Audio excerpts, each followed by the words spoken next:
Good afternoon. I'm Javier Garat, a member of the committee. On behalf of the European Economic and Social Committee, welcome to this event, this very nice event organized by the committee with EBCD, with really great panelists, as you have seen in the agenda. Some of you already participated in the public hearing that we organized in the European Economic and Social Committee to prepare the opinion of this committee on the European Ocean Pact that was finally approved at the plenary of last 23rd March. In this opinion that I will present to you, the committee welcomes the European Ocean Pact among the Commission's priorities for its new term of office and calls for a comprehensive approach that combines economic prosperity and competitiveness with environmental regeneration and the promotion of social equity. I'm going to explain you some of the ideas reflected in the document that I think can be also useful for UNOC 3. Coastal communities in the European Union are facing several interrelated economic, social, and environmental challenges.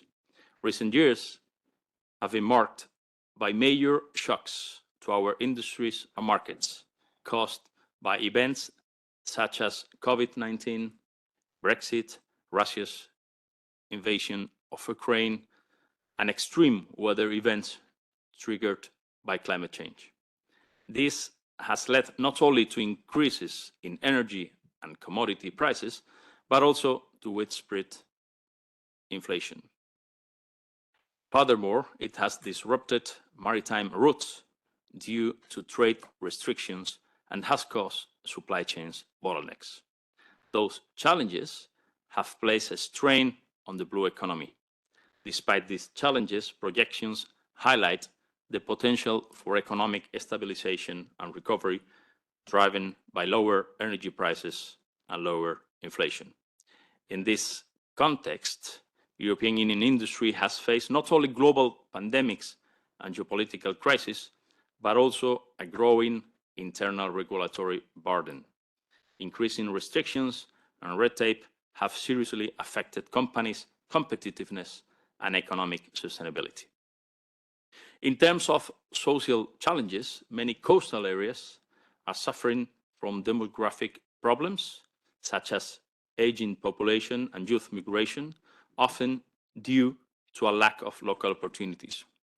Moreover, coastal communities must contend with a lack of skilled labor and generational renewal, conflicts over resource use, and vulnerability to climate disasters.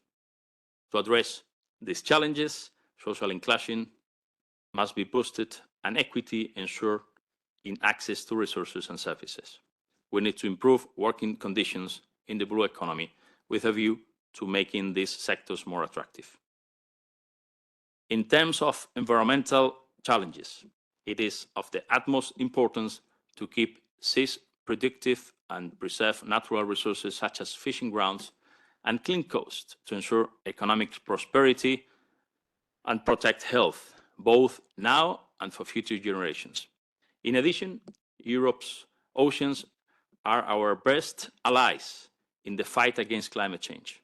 It is essential that the European Union assess the effectiveness of the policies and consider revising and updating them where necessary, thereby ensuring that they adapt to new realities and challenges.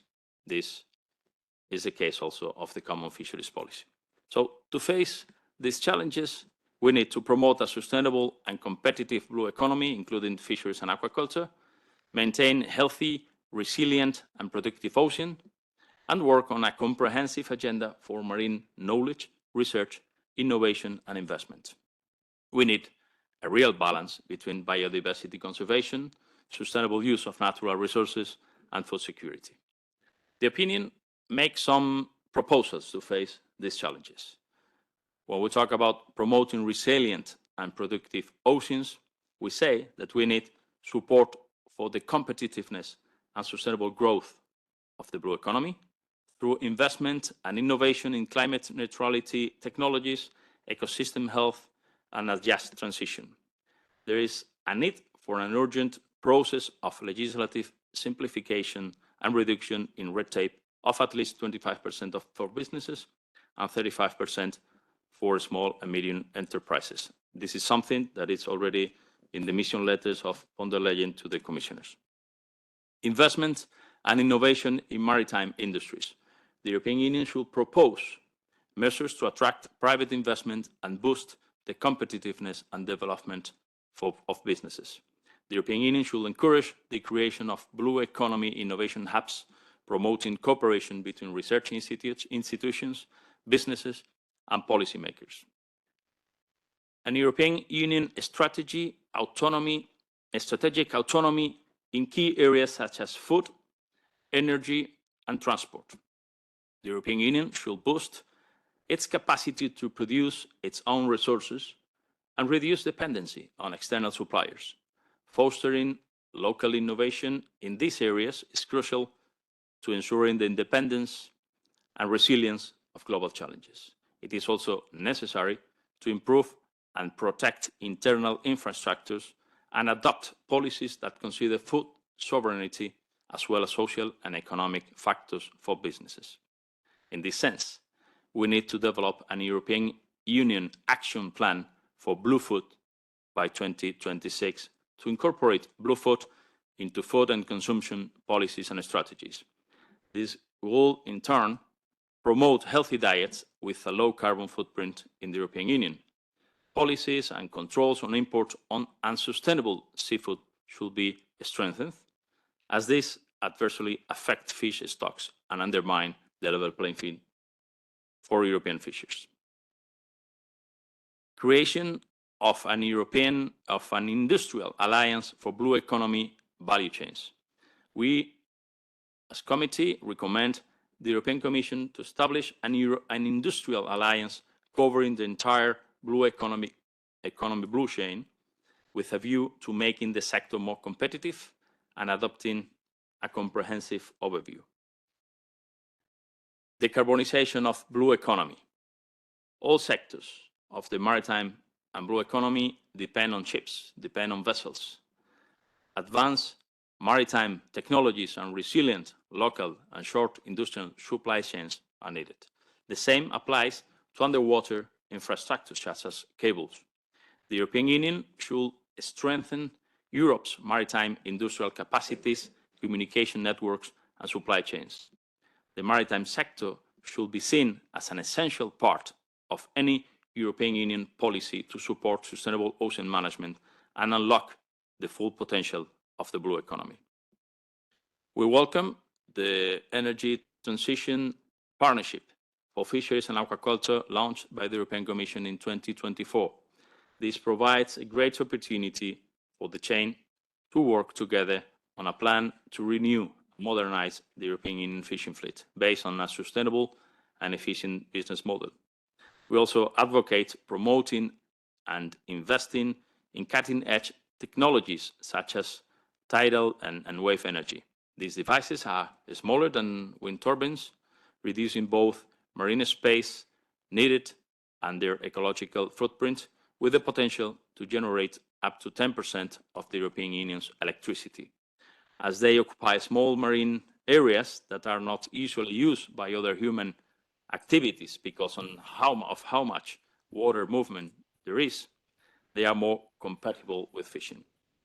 In this regard, it is crucial that they receive more political support to be prioritized by the Ocean Energy Task Force, with a specific funding being provided and regulatory measures taken to facilitate the development.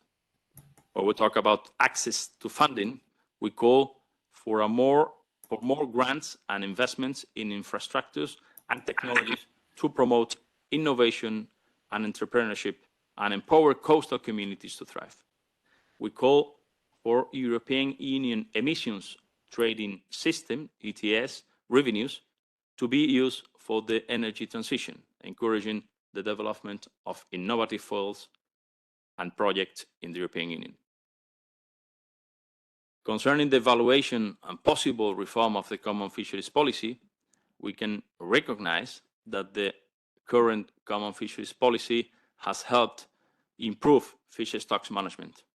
However, 70% of fish and shellfish come from non-European Union countries, posing a challenge to food autonomy and the ability to ensure a sustainable and responsible supply. It is crucial to close this gap by facilitating rather than hampering sustainable food production, applying the same social and environmental standards to imports. To that end, it is essential to evaluate current fisheries policies to drive the transition to more efficient fisheries through balanced regulation and the use of economic incentives. When we talk about education and training, we think that the European Union should invest in the development of skills and competences specific to the blue economy and ensure that young people remain committed to their communities. Quality jobs and training of the workforce will help make blue economy industries prosperous, competitive, attractive, and efficient. Beyond vocational reskilling and upskilling, retaining and recruiting maritime and fisheries professionals will be essential for the sectors now and in the future. Training and certification in the maritime, recreational, and fisheries sectors should be harmonized, ensuring mutual recognition of certificates across the European Union to facilitate labor mobility and make sectors more competitive. Furthermore, we call for ocean literacy to be improved to raise awareness in society, especially among children and young people, of the importance of oceans and the blue economy. Now I'm going to talk about some elements to make our oceans healthier. Blue economy hubs and ocean observatory. We recommend establishing hubs specializing in marine technology and sustainable innovation in coastal regions, which encourage research, development, and knowledge transfer to boost the blue economy. The European Commission should explore the option of setting up an European Union observatory dedicated to collecting, analyzing, and disseminating data on oceans. This body will also coordinate data produced by various agencies and scientific bodies, facilitating compatibility and decision-making based on scientific data. Fight against marine pollution and litter. We need to play a leading role and strengthen European Union diplomacy to ensure that the Plastics Treaty is adopted and that a robust funding mechanism is established to support its implementation. And finally, strengthening the European Union's position in international negotiations related to the ocean. In line with the objectives of SDG 14, we call on the Commission to step up its diplomatic action to conclude an agreement on fisheries subsidies in the World Trade Organization, accelerate the ratification and implementation of the Agreement on Marine Biodiversity of Areas Beyond National Jurisdiction, BBNJ agreement, and promote the implementation of the Convention on Biological Diversity, CBD. I finish with this. I wish you very nice and interesting debates here today. And as I normally do, I will tell you that enjoy eating seafood because you will be healthier and happier. Thank you.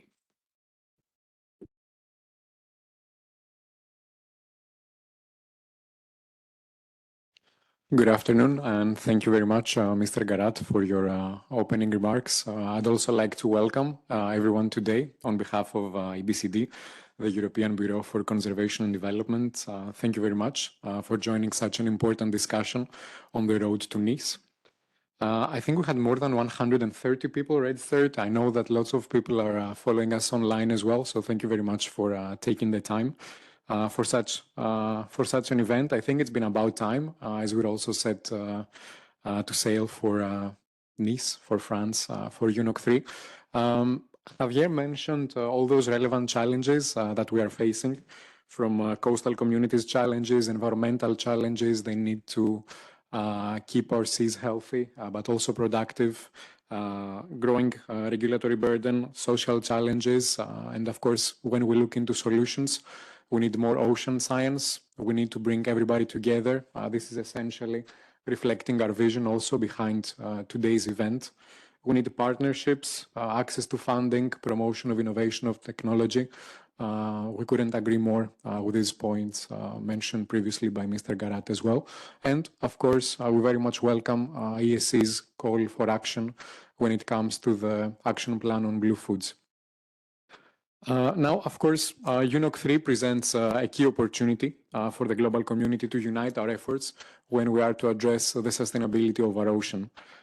This is perfectly depicted as well through the theme of UNOC 3, which is our ocean, our future, our responsibility. So this is a key opportunity to move from ambition to action. On our end, on behalf of EBCD, we've played a central role to the United Nations Ocean Conferences since the very beginning, UNOC 1. And now going to Nice, of course, we're heavily involved in side events organization. We've participated as well to inputs to the Ocean Action Panel concept papers, specifically when it comes to sustainable fisheries management, promoting the key role of EBFM, ecosystem-based fisheries management, supporting cooperation at various levels, including the regional and sub-regional level, as well as highlighting the promotion, the key role of blue foods towards SDG 1 on poverty eradication, but also SDG 2 on food security. Now, within this global momentum, the EU also has a key role to play. The upcoming European Ocean Pact can serve as a cornerstone for EU leadership when it comes to ocean governance. This initiative is not only timely, but it's also very necessary. As a result, we have also provided our input when it comes to the ESC consultation, but also the European Commission for the European Ocean Pact. And we very much welcome its strategic focus on the three pillars on health and resilience of our oceans, on sustainable blue economies, including fisheries and aquaculture, but also, last but not least, on the promotion of more knowledge, science, and innovation. So, bringing all elements together, we believe that the European Ocean Pact should reflect Europe's commitment to policy coherence, but also an approach that balances ecological conservation with sustainable use of ocean resources. This balance is very crucial because the ocean, we should not forget, it's a living system that sustains millions of livelihoods all across the world. That's why also the role of sea users is so crucial. Whether we're talking about fisheries, energy, transport, tourism, or blue biotechnology, sea users are indispensable to achieving SDG 14. And it's essential, of course, that when we talk about the sustainability of our ocean, we address all three pillars in equal footing. So the environmental, but also the social and economic. That brings me to a core principle behind our vision for this event, and that is, of course, inclusiveness. We cannot shape effective ocean governance without the full engagement of all the people that work on our ocean, with the ocean, and for our ocean. Policymakers, sea users, and relevant stakeholders must be part of this process from the beginning, and not just as observers, but as co-creators of the solutions that we need. All in all, today's event is a unique opportunity to do just that. We have two panels coming up, and prior to that, we have keynote messages by the Commissioner, but also by MEP, Vice Chair of Fisheries Committee, Ms. Stéphanie Dion-Courtin. And going on, we'll be happy to address how the Ocean Pact can support the sustainability of our ocean, and how can we ensure that it reflects both ambition and reality. As we look forward to Nice, let us all commit to shaping a truly inclusive and coherent Ocean Pact, one that reflects also our vision for modern, innovative ocean activities so that they can really thrive while staying firmly within planetary boundaries. Thank you very much for joining us today, and I wish you a very inspiring and motivating event to follow. On this note, we can move ahead with the video of Commissioner Cadiz.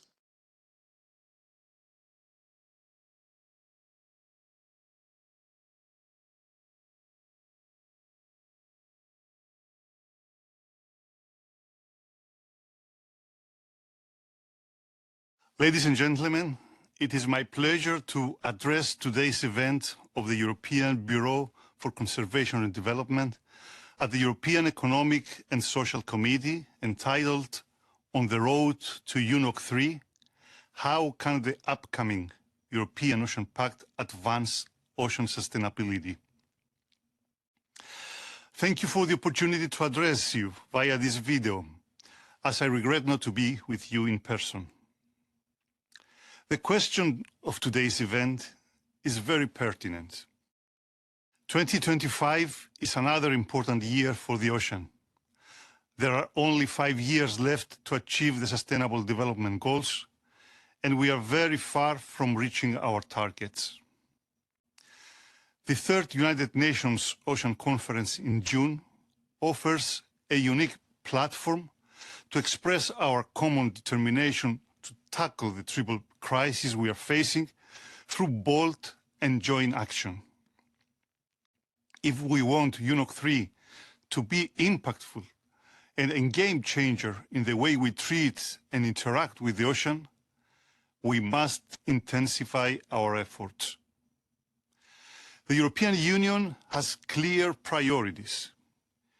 It is of utmost importance that we implement what has been agreed in the last 2 years, starting with the BBNJ agreement, which we celebrate as a historic achievement. Just 10 days ago, the Commission presented a proposal to integrate the agreement, which aims to protect the ocean, tackle environmental degradation, fight climate change, and stop biodiversity loss, into the European Union law. This will also help the Member States with the implementation in their national systems. We will pursue the conclusion of ongoing negotiations of other key agreements as soon as possible, namely an ambitious and legally binding plastics treaty and a comprehensive agreement on prohibiting harmful fisheries subsidies. UNOC 3 also provides us with an opportunity to reinforce the science policy interface for the ocean at the global level through an international platform for ocean sustainability.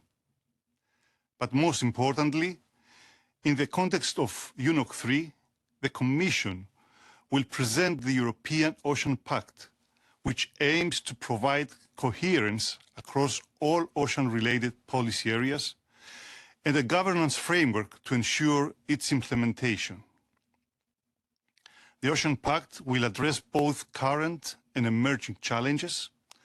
It will focus on safeguarding oceans' health, boosting of sustainable blue economy, building a robust marine knowledge framework, strengthening international ocean governance, promoting marine and maritime security, and supporting coastal communities and islands. The health of the ocean and our efforts to preserve it will be an essential building block of the Pact. It will not be possible to leverage the ocean's immense potential unless we can ensure its health. In that respect, we hope that the Ocean Pact will serve as a positive example of effective, science-based and inclusive ocean governance with ocean sustainability at its core. Presenting the Pact at UNOC 3 will be just the beginning. We will need to work together to ensure its implementation for a resilient and thriving ocean, which will contribute to Europe's competitiveness, security, and livelihood of its coastal communities. I wish you every success, and I hope to meet many of you in person in Nice. Thank you.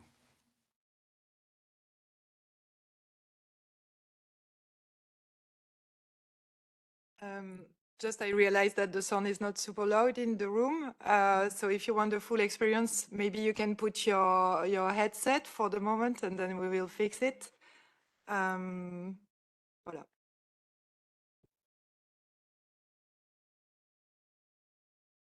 And unfortunately, the commissioner's busy agenda didn't allow for his participation live in person to our event today, but we very much appreciate his commitment, but also his leadership when it comes to promoting the sustainability of our oceans. And of course, as we just heard, the European Oceans Pact is just the beginning to address all the challenges and opportunities related to our oceans. Either we're talking about climate, biodiversity, but also food and energy.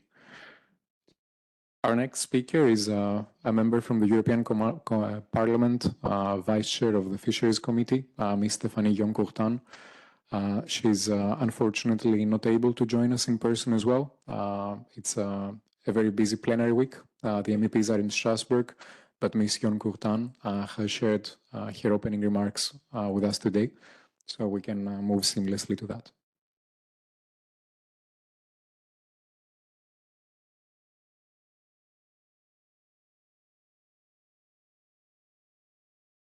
Dear Commissioner Cadiz, dear panelists, dear participants, let me first thank the European Bureau for Conservation and Development for this initiative and the European Economic and Social Committee for hosting this important event.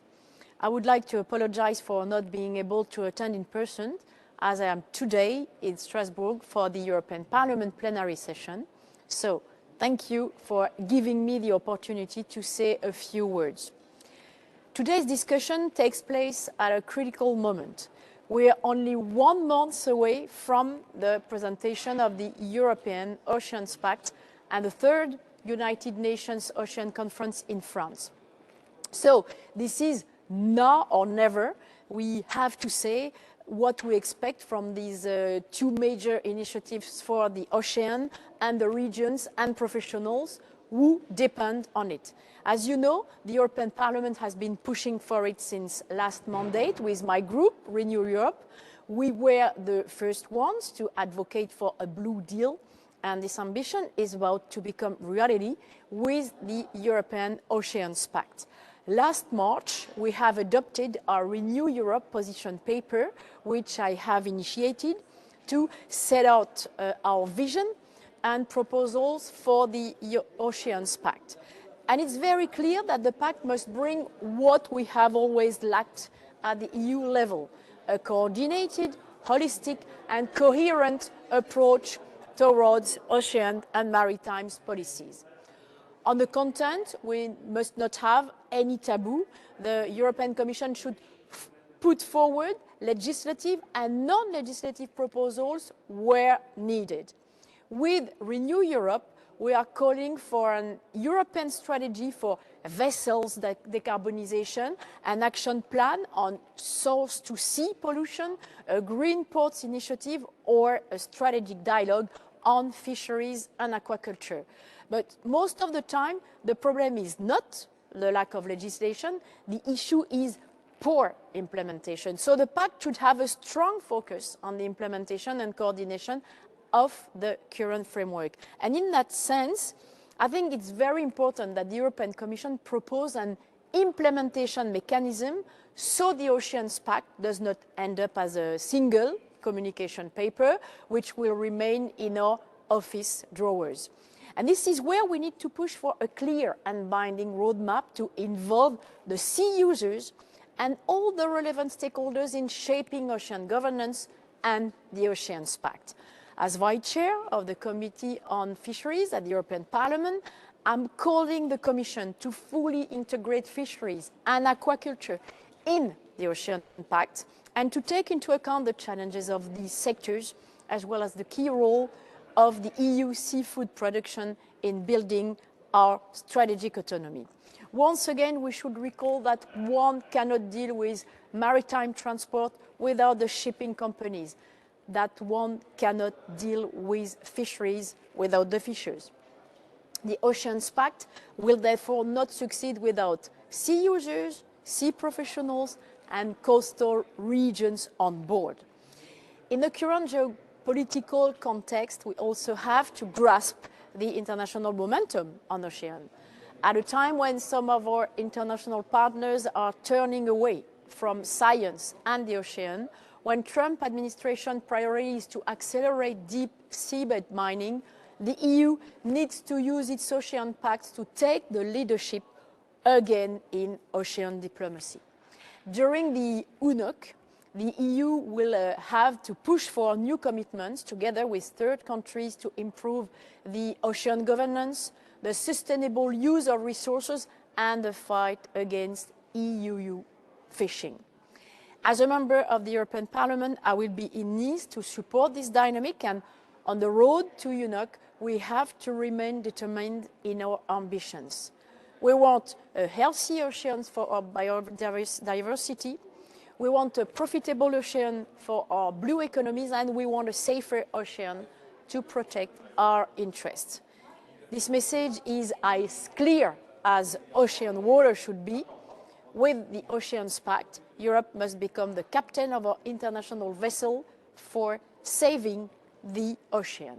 I wish you a very fruitful discussion, and I'll be very happy to continue working with you on these very, very important initiatives. Thank you. Dear Commissioner Cadiz, dear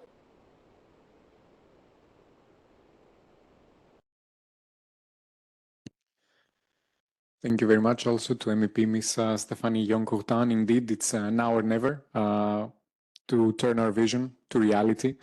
Of course, the European Ocean Pact represents a great opportunity for Europe. It's indeed a coordinated, coherent, and holistic approach to those relevant EU policies.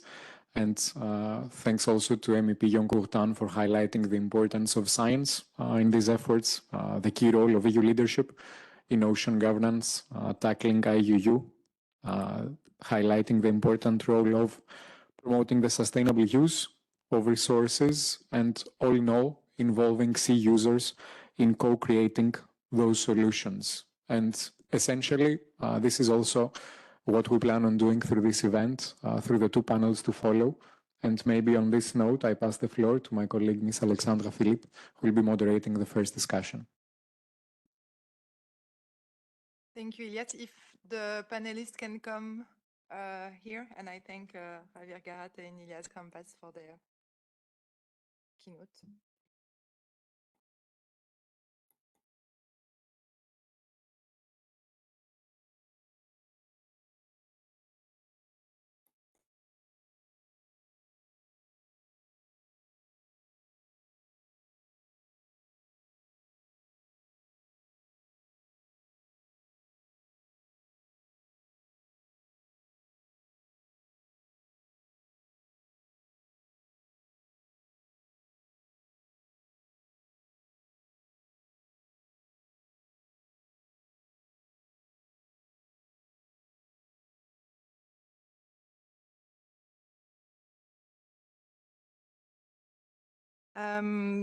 Thank you very much, everybody, for being here. I'm Alexandra Philippe. I will be from the European Bureau for Conservation and Development.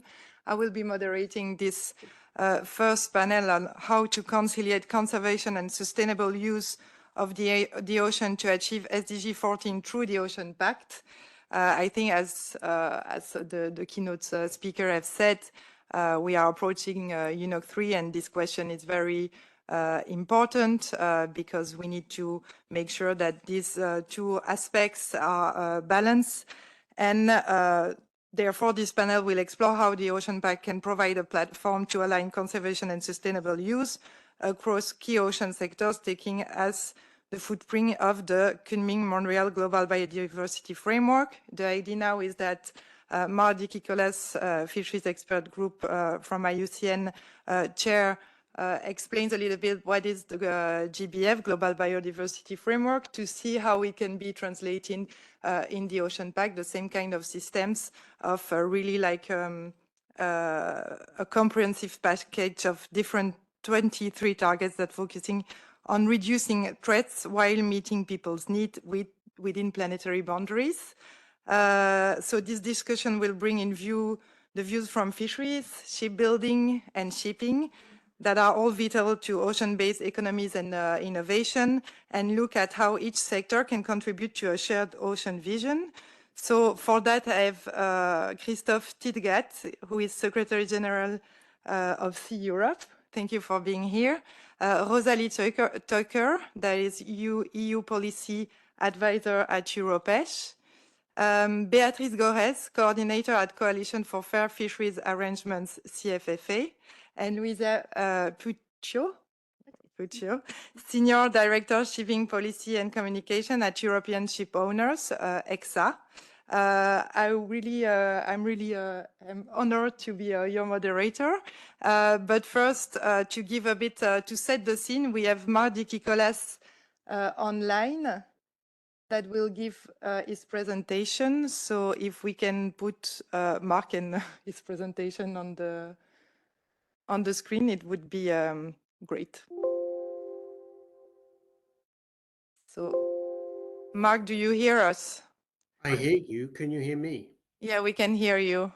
Excellent, excellent. Okay. So my name's Mark Dikikolas, and thank you for giving me this opportunity to talk about the coming Montreal GBF, or Global Biodiversity Framework, a footprint for the Ocean Pact. And I think the key message I'm going to give to you at the beginning is this is a framework that looks to try and solve all our biodiversity challenges in the marine system in a manner that is equitable and deals with our inability to address biodiversity challenges that have been done, which are with us now.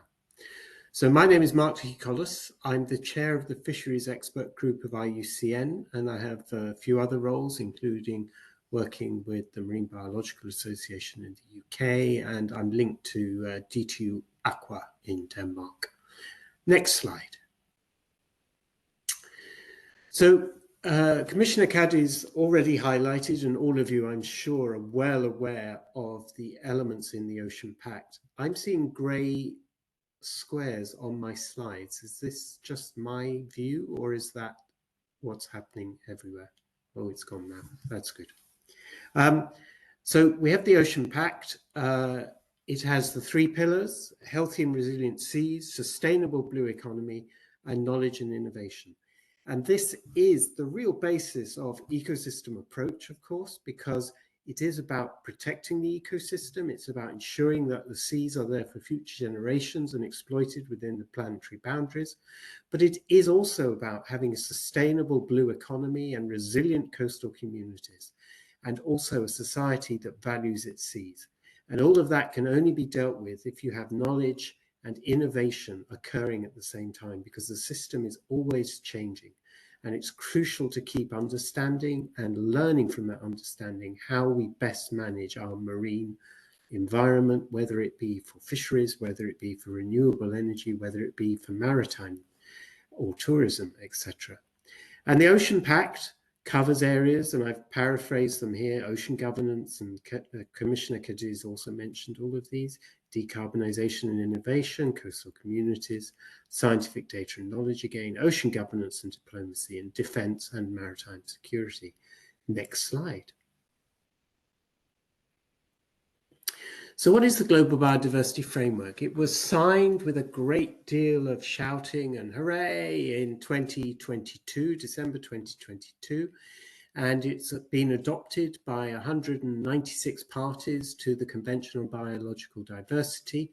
Crucially, it doesn't need to be ratified because it's a framework that is there to help and guide and have targets, but it isn't actually similar to things like the BBNJ, the Biodiversity Beyond National Jurisdiction Treaty, so it doesn't need ratification as such, but it has a whole host of targets and goals and intentions and cross-cutting issues that are there. What I'm going to explore with you is how it's relevant to our discussions about the Ocean Pact, and crucially, highlighting that most of you will think about the Global Biodiversity Framework in terms of the commitment of 30 by 30. So that's 30% of, in our case, of all the seas and oceans to be under some degree of protection by 2030. Now that is one target out of the raft of targets, and it's crucial to remember that target isn't just a number, it's about equity, it's about management, it's about sustainable development within those MPAs and other effective conservation measures. Next slide. So the GBF, the Global Biodiversity Framework, is a new approach.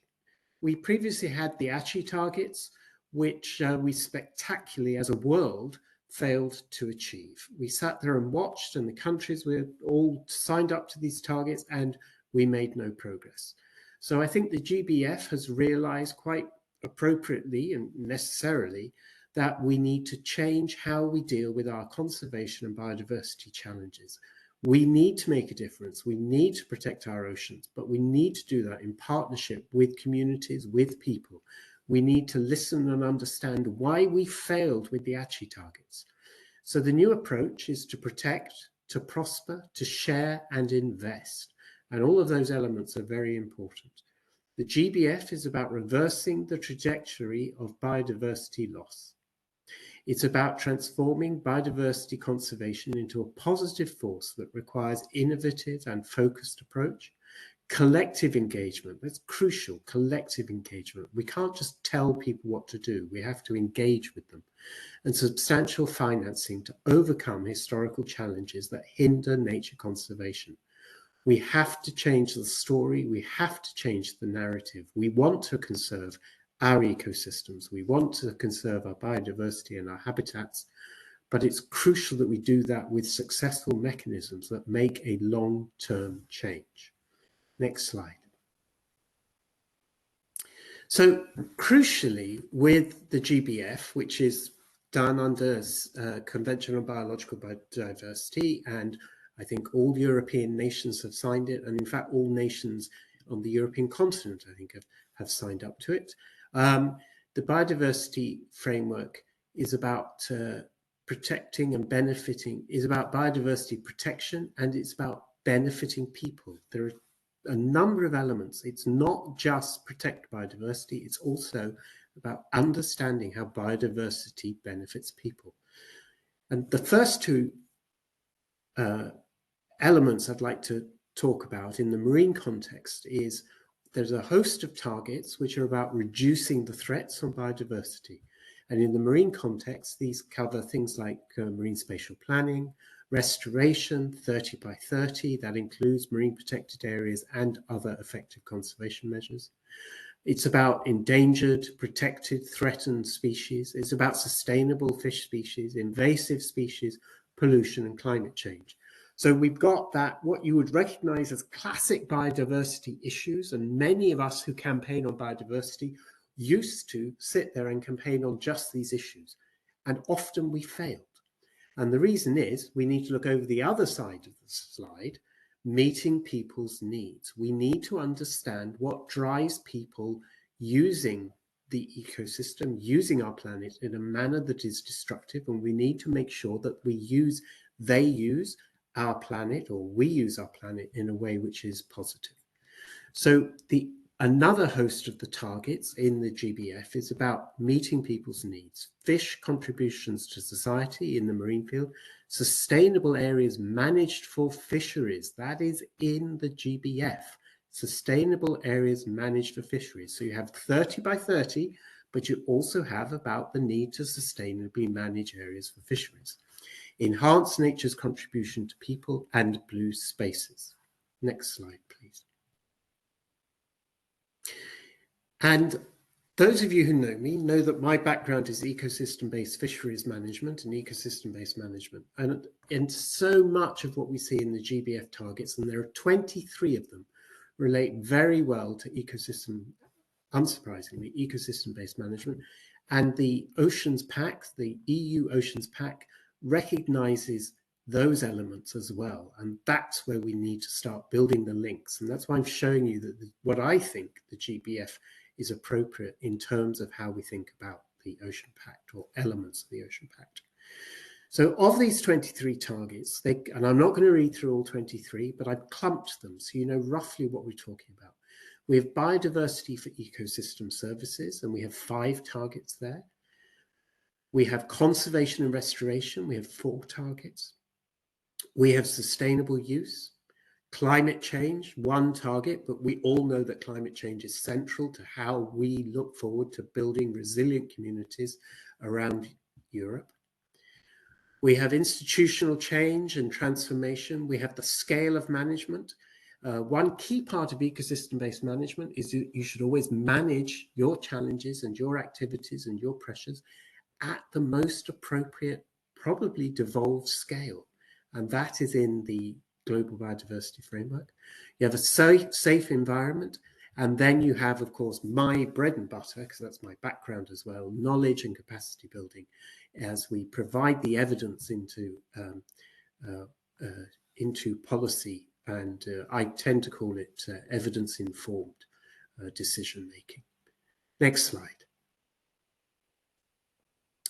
So I think you'll have noticed by now that my narrative to you all is to look at the way in which we go forward and we make progress in keeping our seas healthy and there for future generations, how we also keep our communities resilient. And often when you start talking about biodiversity, you get into a polarized debate. And I would say to you that polarization is counterproductive. And the current narrative portrays maritime industries as only a threat to nature. Sectors and communities do, however, possess the potential to effect a positive and pronounced change. If we really want to have resilient European seas, we need to make sure that the sectors and the communities are not only on board, but also helping to find solutions. And the GBF offers us a way forward and shows us various approaches that make a difference. And that's in the third set of targets in the GBF. This is the tools and solutions. And here they list things like mainstreaming, you must engage the industries, remove subsidies, that's quite political, particularly with some of the fishing industry, I know. You must increase investment, capacity building, data and knowledge sharing.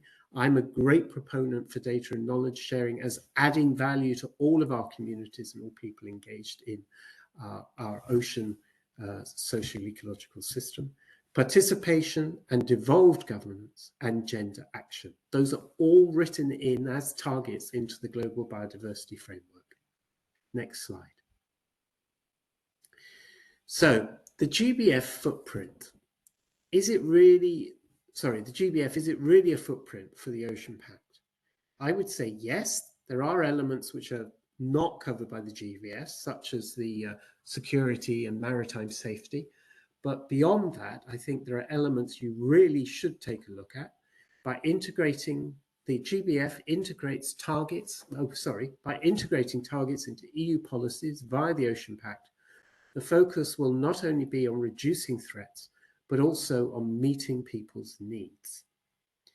And that conservation goes hand in hand with sustainable use of natural resources and the provision of maritime services. So it's not about a polarized debate, it's about moving together. And I'm not naive, I'm not saying there are win-win situations. There will often be winners and losers, but it is about going together hand in hand with sustainable use and provision of services with conservation. And for the long-term success of policies, you need meaningful engagement with communities and the users of our oceans. And the message to send to UNOC is of innovation, good governance, security with unity, and not polarization.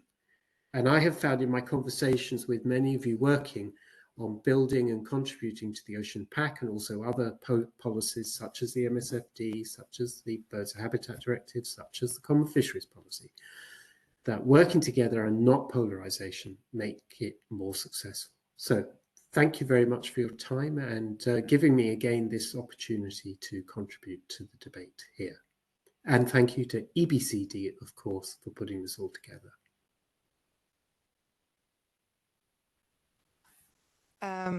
Thank you very much, Mark, for this always interesting presentation. We have learned a lot. I will remember that, yes, indeed, the GBF is a comprehensive package and the Ocean Pact also should be. And when we see a little bit what the Commission intends to do, the intention is there. We heard a lot in your presentation the word partnership with communities, but also collective engagement. I think it was a message of love that we heard from you, Mark. So thank you very much for that. That polarization is counterproductive, and that conservation can go hand in hand with sustainable use. So thank you for this theoretical overview, and now we can dive into the practice with the panelists here with me.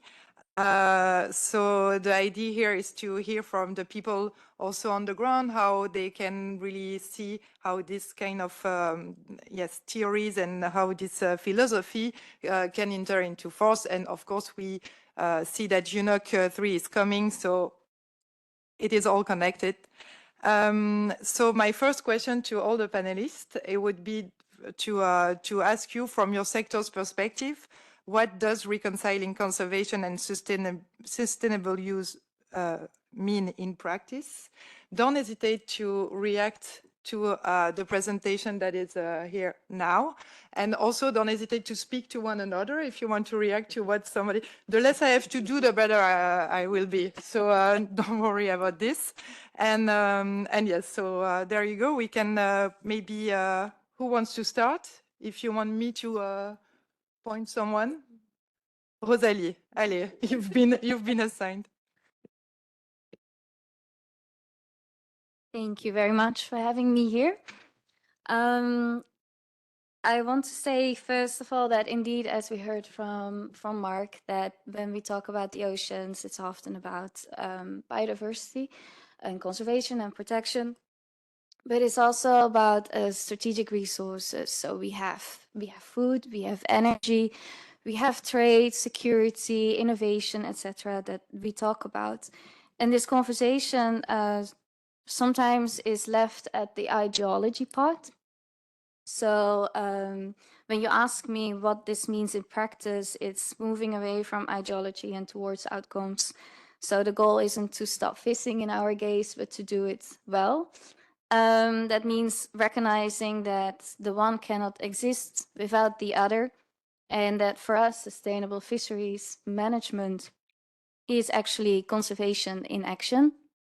I say this because our fleets have already reduced their footprint dramatically. So we have a fleet capacity that reduced with 30%. We have full-time fishers that have declined in numbers with around 33%. We have our emissions that we declined or like decreased in 52%.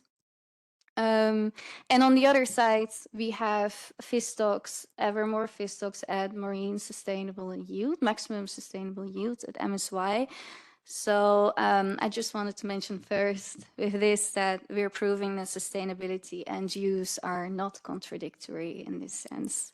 So to see fisheries really as solution-driven and science-based contributors. Thank you. Who wants to? Ah ben, We'll go in order. Allez, okay, Christophe. Thank you. No problem. I know these microphones are always challenging. No, I wanted to react because I think the colleague has said a couple of interesting things, and also in the presentation, a couple of interesting things have been said.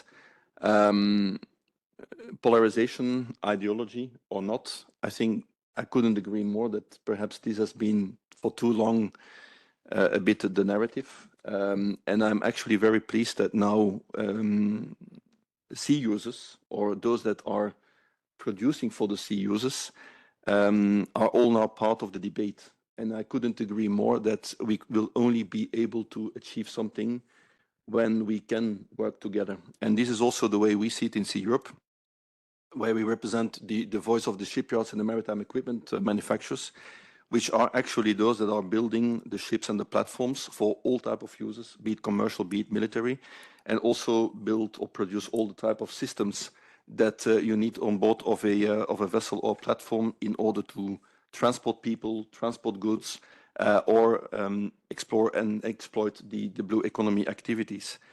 And I'm actually very happy to, even more happy to have this acknowledgement, because when we read the Oceans Pact, which we fully embrace, by the way, in fact, the industrial part or the ship and the technology part was in fact missing.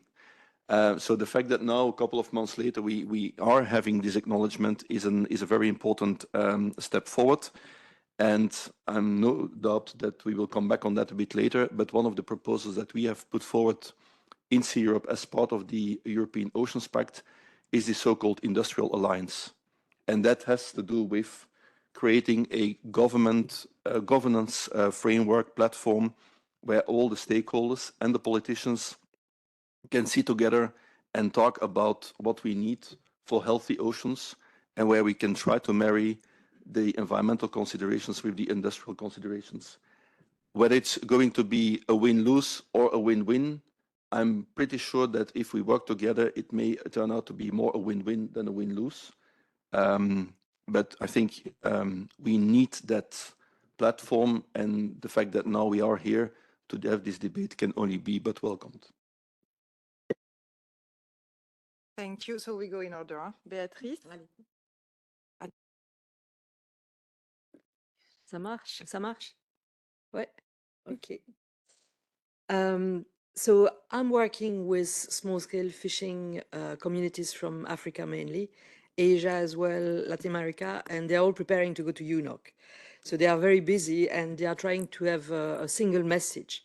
And the message is that governments, decision makers have to consider fishers as guardians of the sea. Fishers are not opposed to conservation, they are agents for conservation. This is particularly true in countries where fishing communities are involved in co-management initiatives, which have results in terms of ecosystem conservation. So when we talk about co-management regime, co-management initiative, where local communities are being involved, this should count as a progress, as an effort toward the 30 by 30 objective.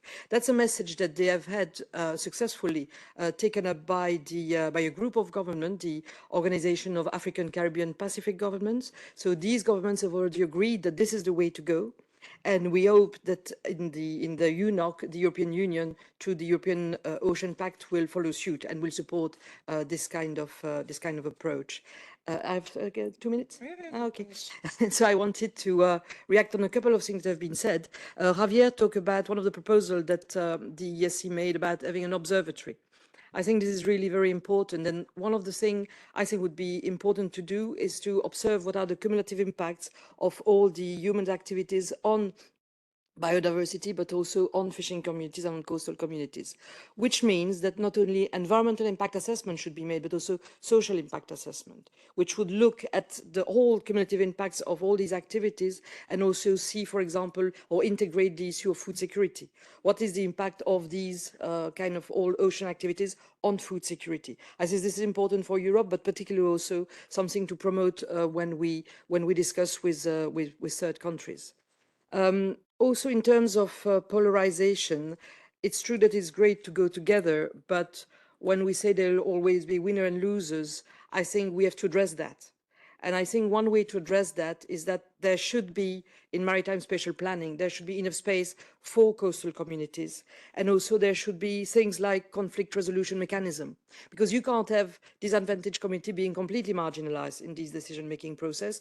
And so they have to be able to address conflict arising with other industries, which are at the moment. I mean, you have, if you go to Africa, if you go to Asia, you have all these conflicts between local coastal communities and transport, maritime and aquaculture and coastal tourism. You have these conflicts, they have to be resolved. You can't just say, oh, there'll be winners and losers. No, you have to go further and say, we have to resolve these conflicts in a way that respects the rights of the coastal communities. And for that, you have to have mechanisms put in place. And you also have to have system whereby these communities will be properly informed before they give their consent to any new use of the sea. And for that, of course, there needs to be funding. So I think we have to look at all these elements and put together some action. As someone was saying at the European Ocean Days, we have to go from European Ocean Pact to a European Ocean Act. We need actions, and all these things have to be set in place to make sure that there is reconciliation between ocean conservation and sustainable use. Thank you. Thank you, Luisa. Okay, thanks. I always prefer to go after Christoph. That's why I insisted on going this way. But thank you for having us. Perhaps just a couple of words on European ship owners. We represent the European Ship Owners National Association at EU level. So we have 22 members in the EU and Norway. And within their membership, we basically represent all segments of shipping as such. So we have very diverse activities and very diverse members. It's a bit of a difficult one for us because shipping is firmly part of the blue economy, but we are a service. So we are just users of the sea as such. And sometimes this is not seen as much as other activities, such as, for example, ports or shipyards and shipbuilding, who are part of the territory as such. But what we do, and I think this coming from the presentation earlier on, what we do is we meet people's needs. So we transport the food, the energy, the goods that European citizens need on a daily basis. As such, we need to keep ourselves competitive in a world where, of course, shipping is an international sector, so we face harsh international competition. While on the other hand, to answer the question, reconciling sustainable use. And here, what we see in the shipping sector is we've done a lot actually in the last few years. We've seen, of course, a lot of European legislation when it comes to the decarbonization and the energy transition of shipping. We have legislation in place when it comes to, for example, emission, like paying for our emission. This has been in place since 2024. But ultimately as well, we have just now, actually a few weeks ago, reached an agreement in principle at international level to decarbonize the global shipping sector. And we are hopefully going for a full agreement in October. So I think from our perspective, this is also something that it's very, very important in order to be able to use, to improve the performance of shipping in Europe, but also globally, while pushing at international level. Ultimately, I think, and I will agree with Christoph here, it's very good to be part of this conversation because indeed, I think when we talk about blue economy and ocean conservation and sustainable use, the industrial side of it has always been a little bit on the wayside, being, of course, shipyard and equipment manufacturers, but also shipping per se. And now I think in the last few months, we have seen these two elements being part of the conversation. And I will agree, I think, with Christoph here that at the end of the day, in order to be able to improve the performance of our sectors and of our cluster as such, while contributing to the economy and to the blue economy of our coastal area and to the economy as such, we need to be able to marry the environmental side, the energy transition, the sustainability side of shipping, speaking for my sector, of course, with the industrial, with building up industrial capacity. I think this will be, for me, the main element. Thank you very much for all this. I think we already a bit understand where you all come from, and thank you for this. So here for this event, we really wanted to make the link between Ocean Pact and UNOC 3, because one of the main elements that will be presented by the EU in UNOC 3 will be the Ocean Pact. So I'm a bit curious to know, and I will merge the two questions I give you so you can follow. What does the Ocean Pact mean for your sector? And how can it play really a role in promoting cooperation, innovation, and accountability also across the different sectors, because you are all part of different sectors. Don't worry, in the next panel, there will be other sectors as well. So we were as inclusive as possible. And yes, and at the same time, how can the Ocean Pact go to UNOC and accelerate its contribution to the contribution to from Europe to SDG 14 and the contribution of your sector? It's a bit a mix of things, but I'm sure you will do fine. And don't hesitate to tell me if you want to take the floor first, or we can go in order. Or Christophe, you wanted to speak first? Allez. Yeah, if you want. Since I'm the only man in the so gender balance. Positive discrimination. Positive, well, but discrimination. More seriously, what can be expected from the EU Oceans Pact, and how do we see it from the side of the shipyards and the maritime equipment manufacturers? I think first of all and foremost, and I think the moderator has said it at the beginning, there should be consistency, political and policy consistency, and I would call it alignment. Whilst we are talking about the European Oceans Pact, we are also about to start a discussion with DG Move, DG Grow on the so-called industrial maritime strategy, which is one of the concepts that are part of the mission letter of Transport Commissioner Tzitzikostas. It's at the moment a political concept. It needs to be filled in yet, and I'm sure that the way we see it will be different from the way that other sea users may see it. But there again, it's important that we discuss this, but it's also important that what is done on one side, on the side of the Oceans Pact, is not hampering the discussions and the outcome on the strategy side and vice versa, because otherwise, we have a problem. In order to avoid that, again, the notion of discussion together, cooperation, having a platform to do that is very important. Hence, and I will reiterate it again, for us in the context of the Oceans Pact, the consideration should be given to the setup of an industrial alliance that meets or gathers all the stakeholders and the policymakers. Third element is that the element of competitiveness and industrial base should not be overlooked. I know it's initially it stands a bit far away from sustainable oceans and all that, but let's not forget the following. That is that in Europe, we are still having an industry. The United States is now trying to revive an industry that is completely lost. But our biggest competitors are in Asia, and we still have the innovative solutions. And the competitiveness pressure, or the unfair competition as we tend to see it in Europe, coming from Asia, is now starting also to hit the ship owners in Europe. And we should not overlook that, because if we have not a competitive industry and a sufficient industrial base, we may be eaten up by others who may not necessarily have the same environmental considerations that we have in the European context. So hence, also that part should be important. It is important and should be looked at. And last but not least, finance has already been mentioned.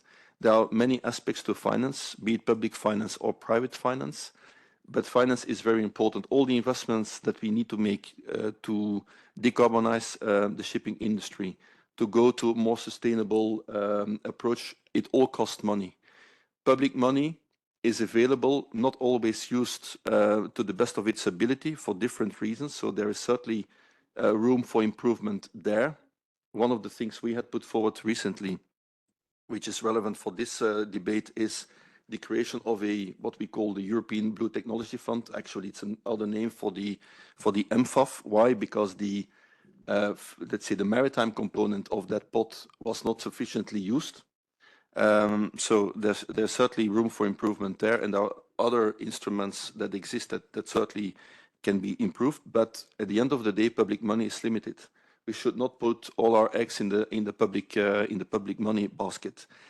Private investments are equally, if not more important, and there we see. And I know I can speak also for the ship owners, but I think it's even broader for the entire blue economy. That is that private banks are reluctant to put money where there is a lot of risks, and our sectors, our activities are seen as risky.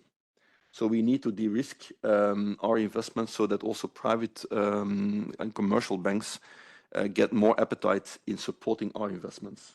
So these are, in a nutshell, the four components I would like to put forward: cooperation, alignment amongst policies, competitiveness and industrial base, and finance. Thank you. Thank you. I think it's interesting, this link between innovation, competitiveness, investment. Everything goes together towards sustainability. It can help all one another. Louisa, you wanted to speak. Yes. Just to respond a little bit to Christoph's comments, I think from our side as well, we agree that when it comes to the Oceans Pact, what we would like to see is coherence and consistency with other policy initiatives that are currently on the table. I think Christoph mentioned the Maritime Industrial Strategy. I will add as well the Clean Industrial Deal, which recognises also shipping as one of the sectors that needs to be addressed under the Sustainable Transport Investment Plan. So indeed, I think it's vital that the Oceans Pact goes or aligns also with the goals of these initiatives.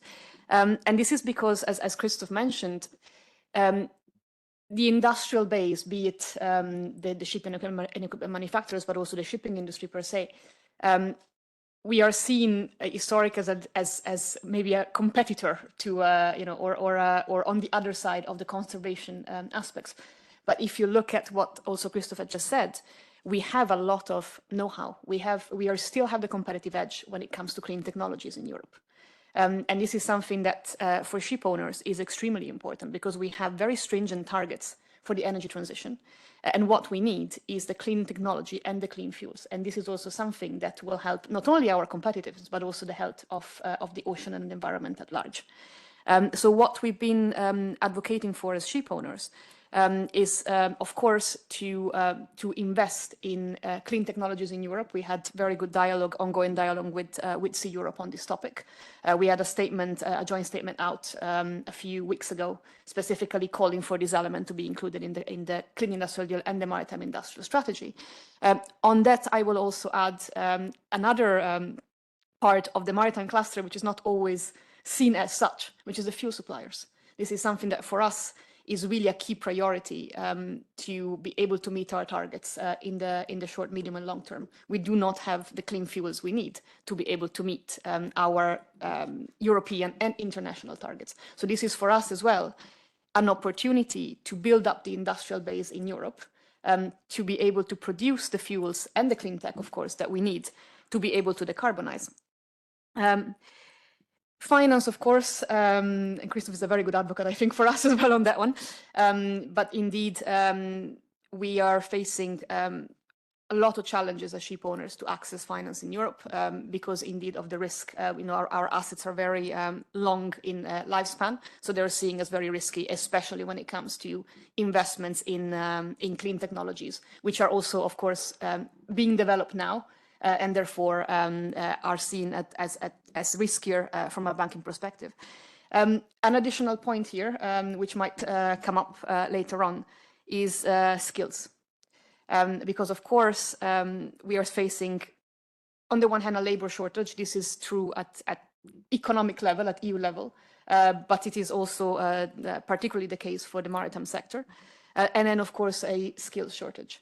When we look at our seafarers, globally, we need to upskill and reskill 800,000 out of 1.8 million globally by the mid-30s to meet the demand of the energy transition. This in Europe translates to around 250,000 seafarers. So this is also something that we would welcome more focus in the Ocean Pact when it comes to making sure that we can also integrate the skills that we need for our workforce. Thanks. Thank you. Now I'm turning to the fisheries side. Thank you. Thank you. Yes, I agree with what has been said about what we expect in terms of coherence of policy cohesion rather than this kind of silo approach of different policies. So that's a general expectation.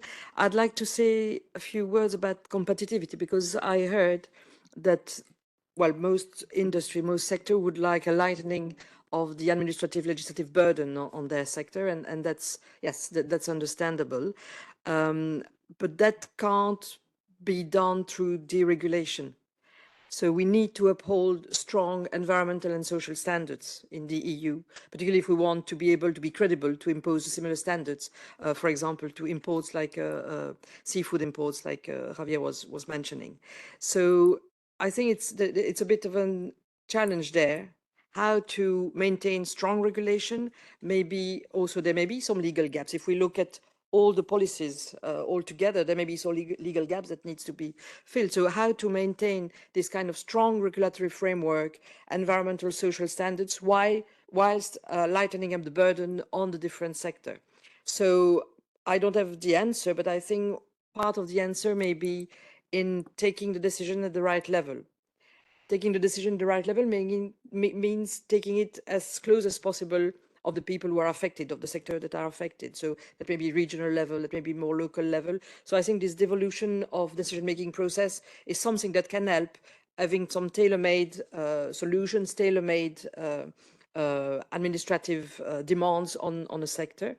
And the other one, of course, is, as I was mentioning earlier, think really well about maritime spatial planning and see how all the stakeholders can be around the table, well informed, have sufficient means to be able to know what is at stake, to be able to prepare properly, so that there can be then trades off which are really accepted, consented by everyone, being well informed. So yeah, I think these are what I wanted to share for the moment. And skills, yes, skills, but also attractiveness. I think jobs needs to be attractive, the fishing sector like in the other sectors, which means also having good social offer to the future workers.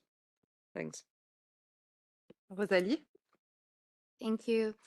I think I agree with my fellow panelists, so it might be a little bit boring for you, but let's go with good. For Europass, it is a must to keep fisheries and coastal communities and their economies at the heart of the EU's vision for oceans, so also therefore the heart of the Ocean Pact. We see it as timely and a very important initiative to be able to boost this competitive, resilient, and decarbonized blue economy. So if I can say it like this, I think the EU is losing a little bit of clouds. You can see it as sovereignty, but I mean here with sustainability. We're importing over 70% of our aquatic food. And the Ocean Pact can definitely address, we feel, to be a bit more defensive of that. So not forget our own backyard. We have the largest exclusive economic zone as the EU of the world, so including our overseas territories. So imagine larger than the US's, than Russia's. And I think if we want to build this ocean credibility, we have to defend our own waters, so to protect our heritage, to protect our fishers, and to really understand the socio-economic fabric of the coastal communities. Fisheries and the other blue economies are what the communities depend on. So for fisheries and the pact, I think it means that the pact has to reflect the 3 pillars of sustainability on an equal footing. We've heard it in the presentation in the beginning. Equality. It has to be realistic and inclusive, and for us, yeah, it can boost, really. It has the ability to boost, to be inspirational, but to be a guide. It has to be a guide on making the current governance framework work better for us. In terms of needs, I will probably be aligned with the other panelists. Like, we need for the pact to commit to supporting transparent and science-based management, fisheries management in our case, to provide technical and financial support for fisheries which are in transition. So to be able to have this competitive and resilient decarbonized blue economy. But we also needed to recognize actions that are already going on and that are working. Like, we have the regional fisheries management organizations. We also have initiatives like fisheries, like FIPS. And it should avoid one-size-fits-all approaches that are actually ignoring the diversity and the fisheries reality across the EU and globally as well. So really realistic implementation here and avoiding regulatory outreach, I would like to say. So that's, I think, how we can make a step towards making SDG 14 real. And really balancing the conservation with the livelihoods. Thank you. Christophe, you wanted to react? Yeah, if I may, two small points about the skills and the attractiveness. I fully agree. We have actually the same skills challenge. But more than that, I would like to clarify one thing. When I'm talking about competitiveness, I'm not advocating for deregulation. That's great. We can talk a lot about the legislation that, the reporting formalities and so on that have been imposed on companies. Actually, we saw the Green Deal at the time as a business opportunity, so we embraced it. But that was not what I was meaning about competitiveness. The competitiveness I was talking about has to do with the fact that we have competitors in Asia that are fully subsidizing their local industry, that are giving very favorable financial conditions to sea users, that are also creating certain challenges. And it's very difficult to kind of compete on equal terms because they have costs or they receive costs that we don't have in a European context. And at the same time, then the easy question or the easy answer is, yeah, then you want subsidization? No, we will never, I think, I'm afraid, compete on the basis of prices, but we can compete on the basis of innovation and quality. And that is what we have to embrace in the European context. And I think that's also what in the pact should be reflected, just as a point of clarification. Thank you. Thank you very much for this. Indeed, we can see that the different sectors have a bit of the same problems, and maybe we can create synergies, etc. Just saying that. Now, I would like to open the floor for question. If anyone in the audience has a question for the panelists, but also for Mark, that I believe is still online, you can not look at your desk now suddenly and look at me and ask your question if you want. Otherwise, don't worry, I have a lot of questions still. But voilà, if you want it to be interactive, now is the time. Oui. Yes, thank you very much. My name is Silvia Mialfi and I work for the Federation of European Aquaculture Producers. And basically the panelists listed a lot of my speaking points, so I thought maybe I will ask a little bit. So I completely agree with you on that we should embrace on the quality and the innovation that we have in Europe and promote that, because we will not be able to maybe compete based on prices. But on the other hand, you also mentioned all of you, or some of you at least, the people's needs. So we need to influence or govern better the people's needs, because their needs also leaded what we have now to what we have now. So we need to better inform the consumers, better inform the people how they should change their lifestyle, basically, to meet these policy goals that we also mentioned at the beginning, that we are discussing at a high level, lots of interesting initiatives. And I think we are very much on the same page. But then these all have to infiltrate to local communities and people, and how they should actually understand better how their impact on all of these can change this. Thank you. One of the panelists want to react to this? Rosalie, I see you. Not necessarily specifically on, I agree with you, what you said on there is like some responsibility there for sure. But I wanted to mention also the people part in the sectors as well. We addressed it a bit in terms of skills and employment and generational renewal. But I can address this if you want to go specifically into consumer needs. I can address, okay, I can go for my point, because what I like to say as well is that the sector employs and feeds and protects in a way. I say this because sustainable management ensures healthy stocks that communities depend on. But it also means that we have to create conditions for the people to want to stay and to want to enter into the sector. And we're struggling with the latter part a lot. And I see it in the other sectors as well, in the blue economy. Recent figures or feedback from Spain, for instance, on a weekly basis, 18 people are leaving the fisheries and aquaculture sector. And I think it is really hard to rebuild biodiversity when we're destroying communities, let's say, really important communities for the fisheries sector. In the Netherlands, I know that recently a very important education or school for fishers was on the verge of having to close because of a declined number of fishers and struggling to keep it financially alive. This sector there had to rally together with other investors, and they now managed to have it, at least for the coming 5 years, afloat. But these are all signs that we need to work on prioritizing generational renewal, on, in our case, harmonization of training standards, and on something else, mutual recognition of qualifications in the member states.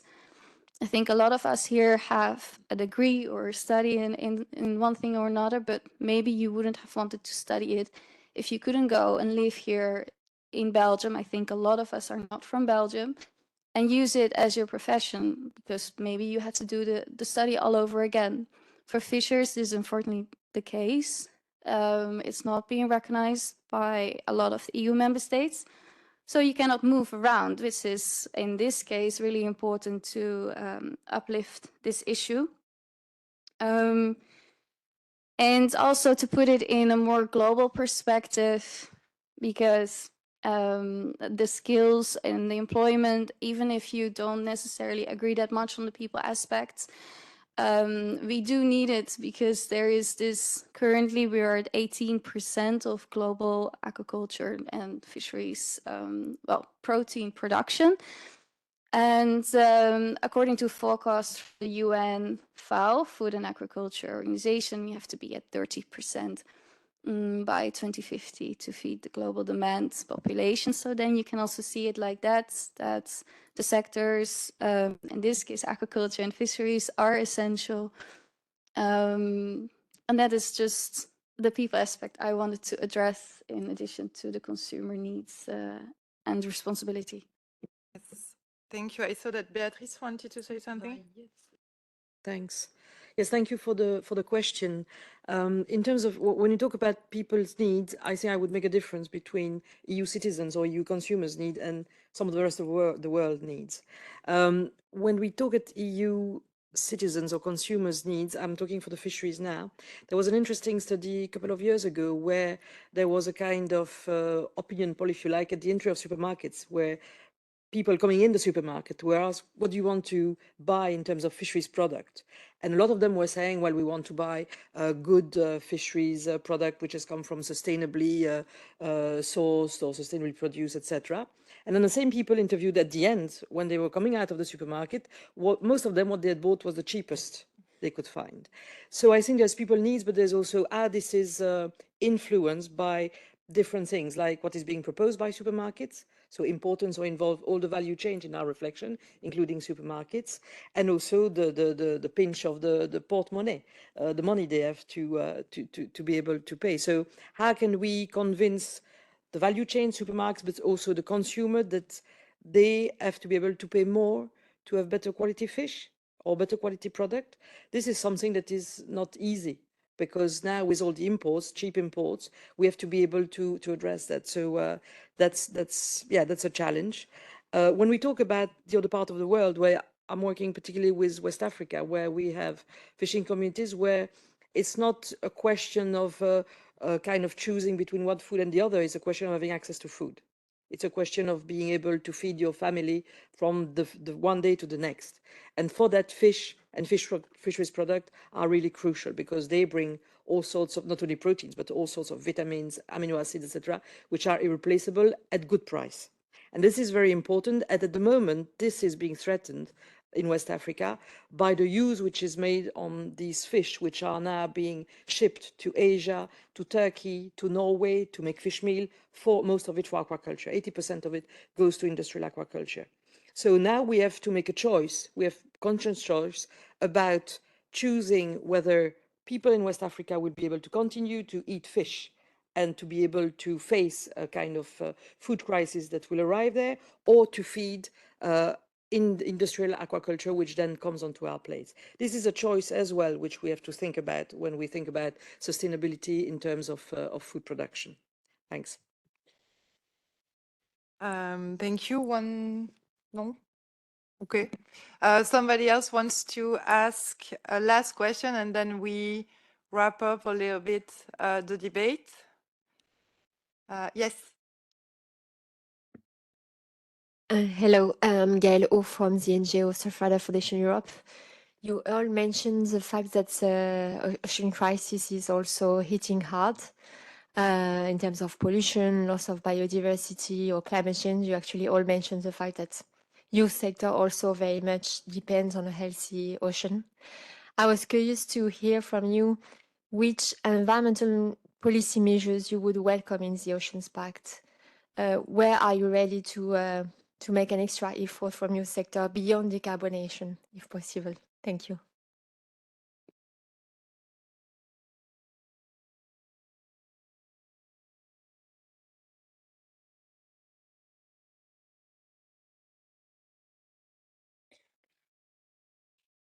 Oui, Rosalie.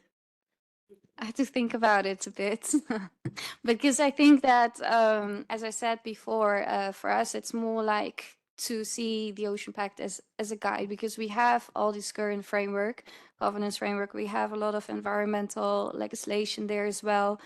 And for us, it's a bit like the safeguards. There is broad conservation targets that we have, and we have expanding marine protected areas, and some other legislation is reducing or restricting for certain sectors.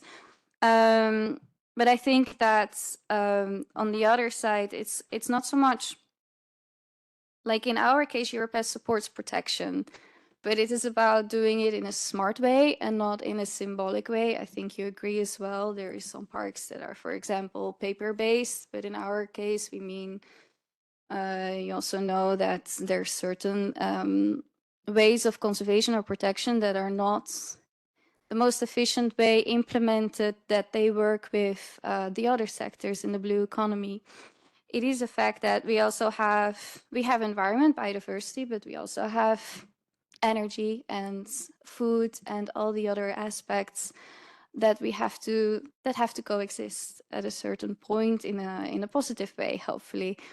So we have to balance environmental goals, but also social and economic. And at this point, I just wanted to stress the socioeconomic part in what I said before a bit more, because it's what's really lacking in our sector to be able to contribute more, apart from the decarbonization of the 52% in our sector, towards, I think our sector is doing a lot. It's like adapting constantly the gear, the technologies to be able to reduce impact ever more. But I think I have to emphasize the fairness here and science and consultation when it comes to conservation measures. If we can accept disturbance from certain other sectors, no offense, like offshore renewable energy, for our climate goals, I think we can definitely also accept it from sustainable fisheries for our climate, but also for our food goals. And I think this is really important to keep the whole aspects or context of the different sectors and their contribution to all these various goals that we're talking about here in mind. Yes, Christophe? Luisa. All right, thanks, Christophe. Just to comment, I think Rosalie said it very well, that for us as well, the Oceans Pact should be a guide. We already have quite a lot of the instruments that are needed. You hear shipping focusing a lot on the energy transition, because of course we have very, very stringent targets.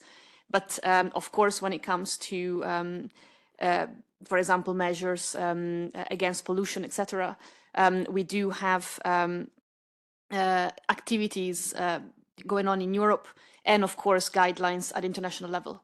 So, for example, just to name a few, we have IMO guidelines regarding biofiling management, and this is something that we are following very closely and engaging with the European Commission on, to make sure that, of course, we keep we encourage the adoption on non-toxic coatings, and on the one hand for the health of the ocean, but on the other hand as well to protect some specifically sensitive areas from invasive species. There's quite a lot of work going on at IMO level when it comes to radiating underwater noise, and this is also something that we are discussing with the EU, on the other hand, with the idea that because shipping is an international sector, that the work as such needs to be started at international level, International Maritime Organization. One additional point, which is a bit different, but I think building on what Rosalie was saying, when it comes to this, let's say the health, not necessarily of the ocean, but of the economy. One thing that it's often forgotten is when it comes to, for example, renewable energy at offshore wind, but also renewable ocean energy just coming up more and more, is that this is actually a success story for the European industry.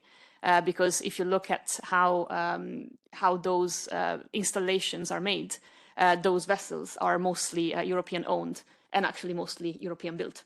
So this is also something that, while it's not strictly related to the health of the ocean per se, it's something that as an industry, both shipping and shipbuilding can contribute to the health of the overall European economy when it comes to reducing pollution as such. Thanks. Ladies first,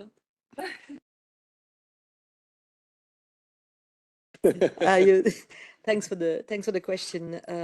Yes, I think the crisis is dire, so everyone has to make as much efforts as possible. And just kind of reiterating what small-scale fishers organization that are going to UNOC are proposing. So for them, they would like to have the entire coastal area being transformed into co-managed marine protected areas. So marine protected area co-managed with the local communities. And these reserved zones should be close to any other industry. So whether it is industrial fishing, ICS fishing, whether it is oil, gas exploitation, energy, etc., etc. So this is a kind of strong proposal they have, a much stronger effort, but of course it needs to be backed up by support by governments and other stakeholders. Thanks. Yes. The question is actually an interesting one because it seems to imply that we don't have enough legislation yet. I think before we go for additional legislation, we first need to assess the one we have and whether there are indeed gaps that need to be accommodated. But I think there is one important thing we also should not overlook. When we talk about oceans, we are not just talking about Europe. We are talking about the planet. And there we have to face the fact that we have other regions in the world and other powers who don't have at the moment or in general not the same environmental considerations than we have. So if we make a gap analysis of what legislation is still missing, of course we always need to do it in a way that it is in the end an internationally agreed solution, because otherwise we may have the best solution but no industry anymore, and others will do the fishing for us, literally or figuratively, and not necessarily in the same sustainable manner. So I think the question is an interesting one, but at the same time, I think it also indicates a bit the danger that we may have to face if we're not carefully looking at it. Thank you. Thank you very much. I will close now this session, and thank you for your participation. I just want to wrap up quickly. So I think we are expecting a lot from this Ocean Pact, but at the same time, I heard that it could be interesting that it is a guide, because we already have some legislation, and to see how we can implement them at the same time, boosting competitiveness and innovation.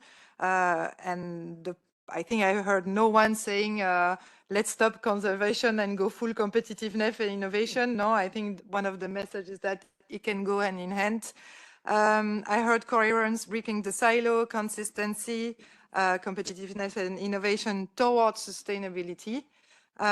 Skills and attractiveness, I think it's common for all the sector. I don't want to, voilà, there will be also another panel. Food security, that all the ecosystem services should be taken into account, but that is something that we are going to discuss in the next panel. And also to better inform the consumers. Maybe they can see the quality of the products. They can see also where it comes from, the sustainability part that it offers. So all very interesting. I thank you for this contribution to this panel. And we are going for a coffee break. We will resume at 4:10. I know I shortened the coffee break. And then we will have a panel on Ocean Pact, breaking the silo and addressing the trade-offs, how to ensure that all ecosystem services are considered at UNOC 3. Thank you very much and see you soon. I'll see you later.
Okay, perfect. So we can continue with the second half of the discussions. We can jump into the second panel of today, where we'll be addressing the Ocean Pact, breaking the silos, and looking into the trade-offs, how to ensure that all ocean ecosystem services, food security, energy security, health, conservation, restoration, and more are addressed at UNOC 3.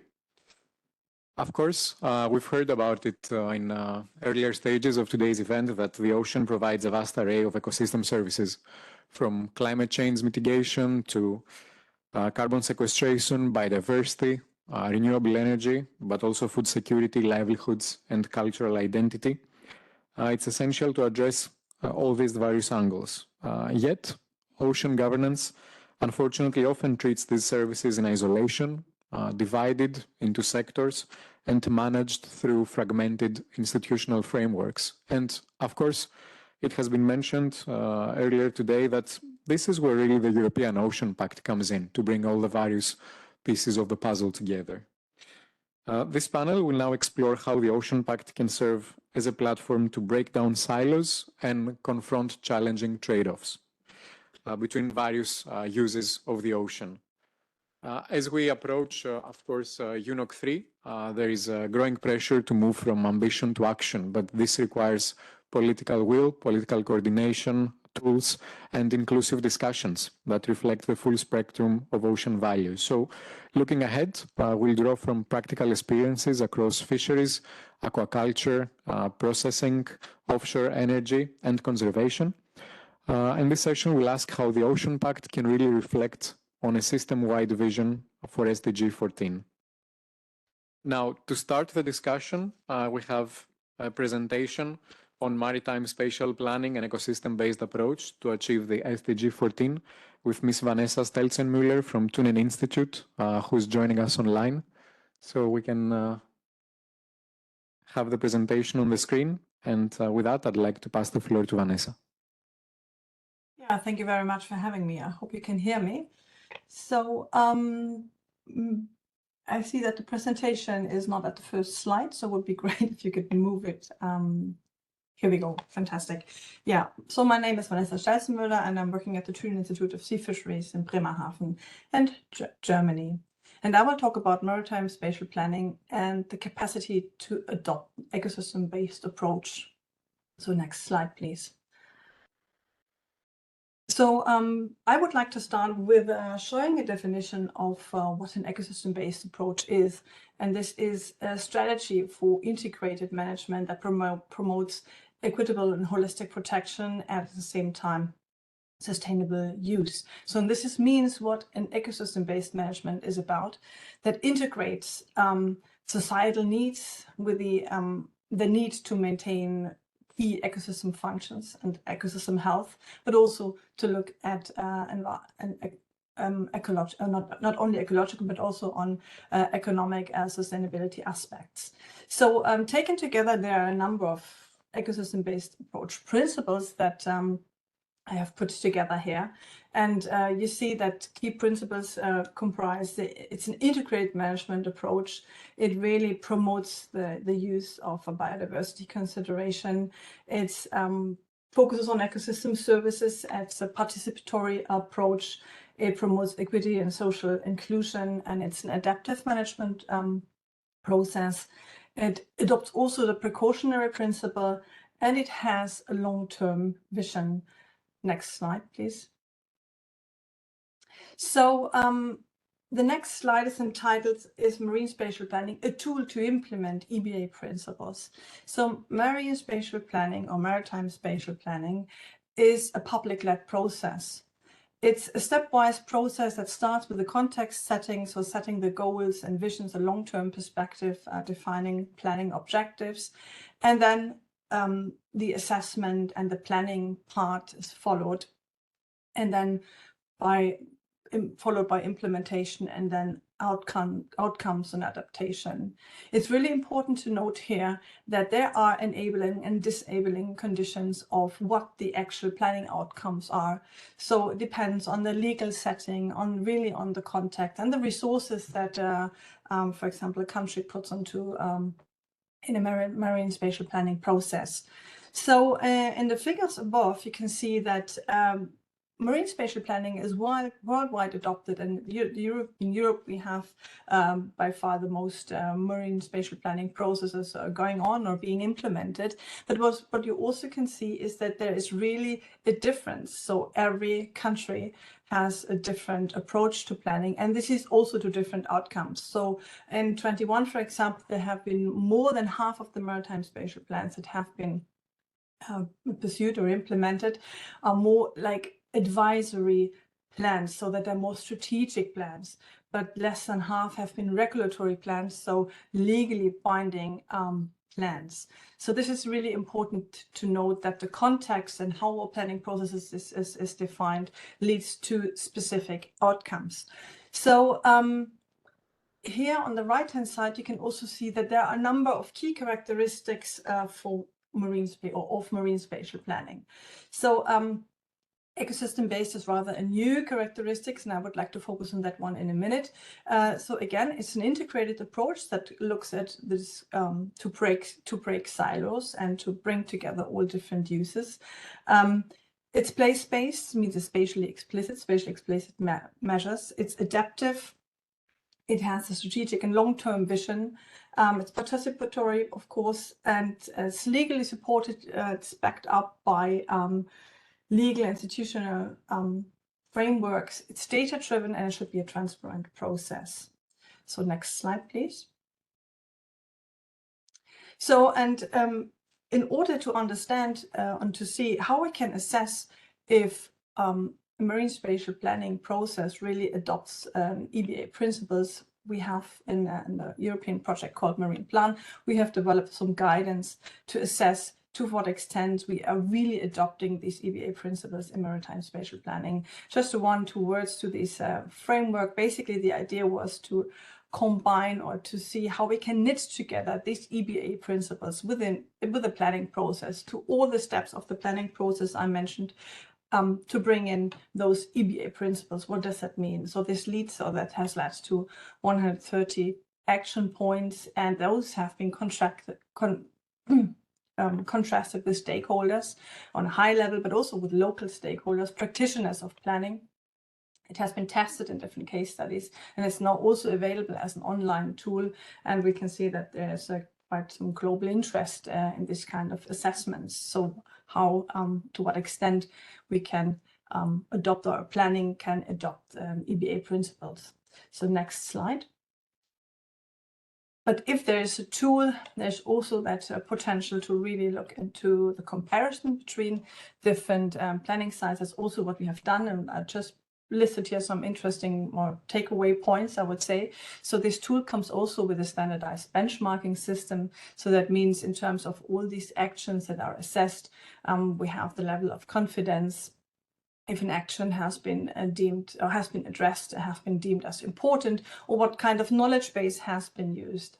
So here on that map, you can see within the European seas, we have a number of different case study sites and planning sites where we use the tool and we try to read something out of those results. And what we can see so far is that EBA principles have been addressed here and there, but not in a really consistent way. And what was really striking is that the big lack of considering ecosystem state and the use of future scenarios in these planning processes.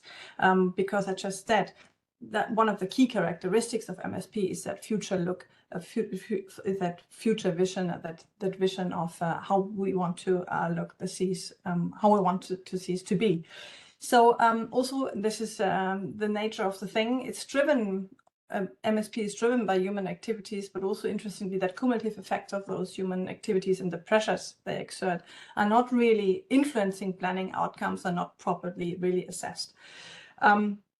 So overall, we can see that the integration of environmental objectives in consideration in the planning process at the very first moment when setting those visions and objectives is a key step really towards the implementation of those EBA principles in MSP. And we can see that there are emerging tools that help really to do this in practice. Next slide. Now, in the next, on the last 2-3 minutes, I would like to take you to the more planning practice. I would like to take you to the southern North Sea.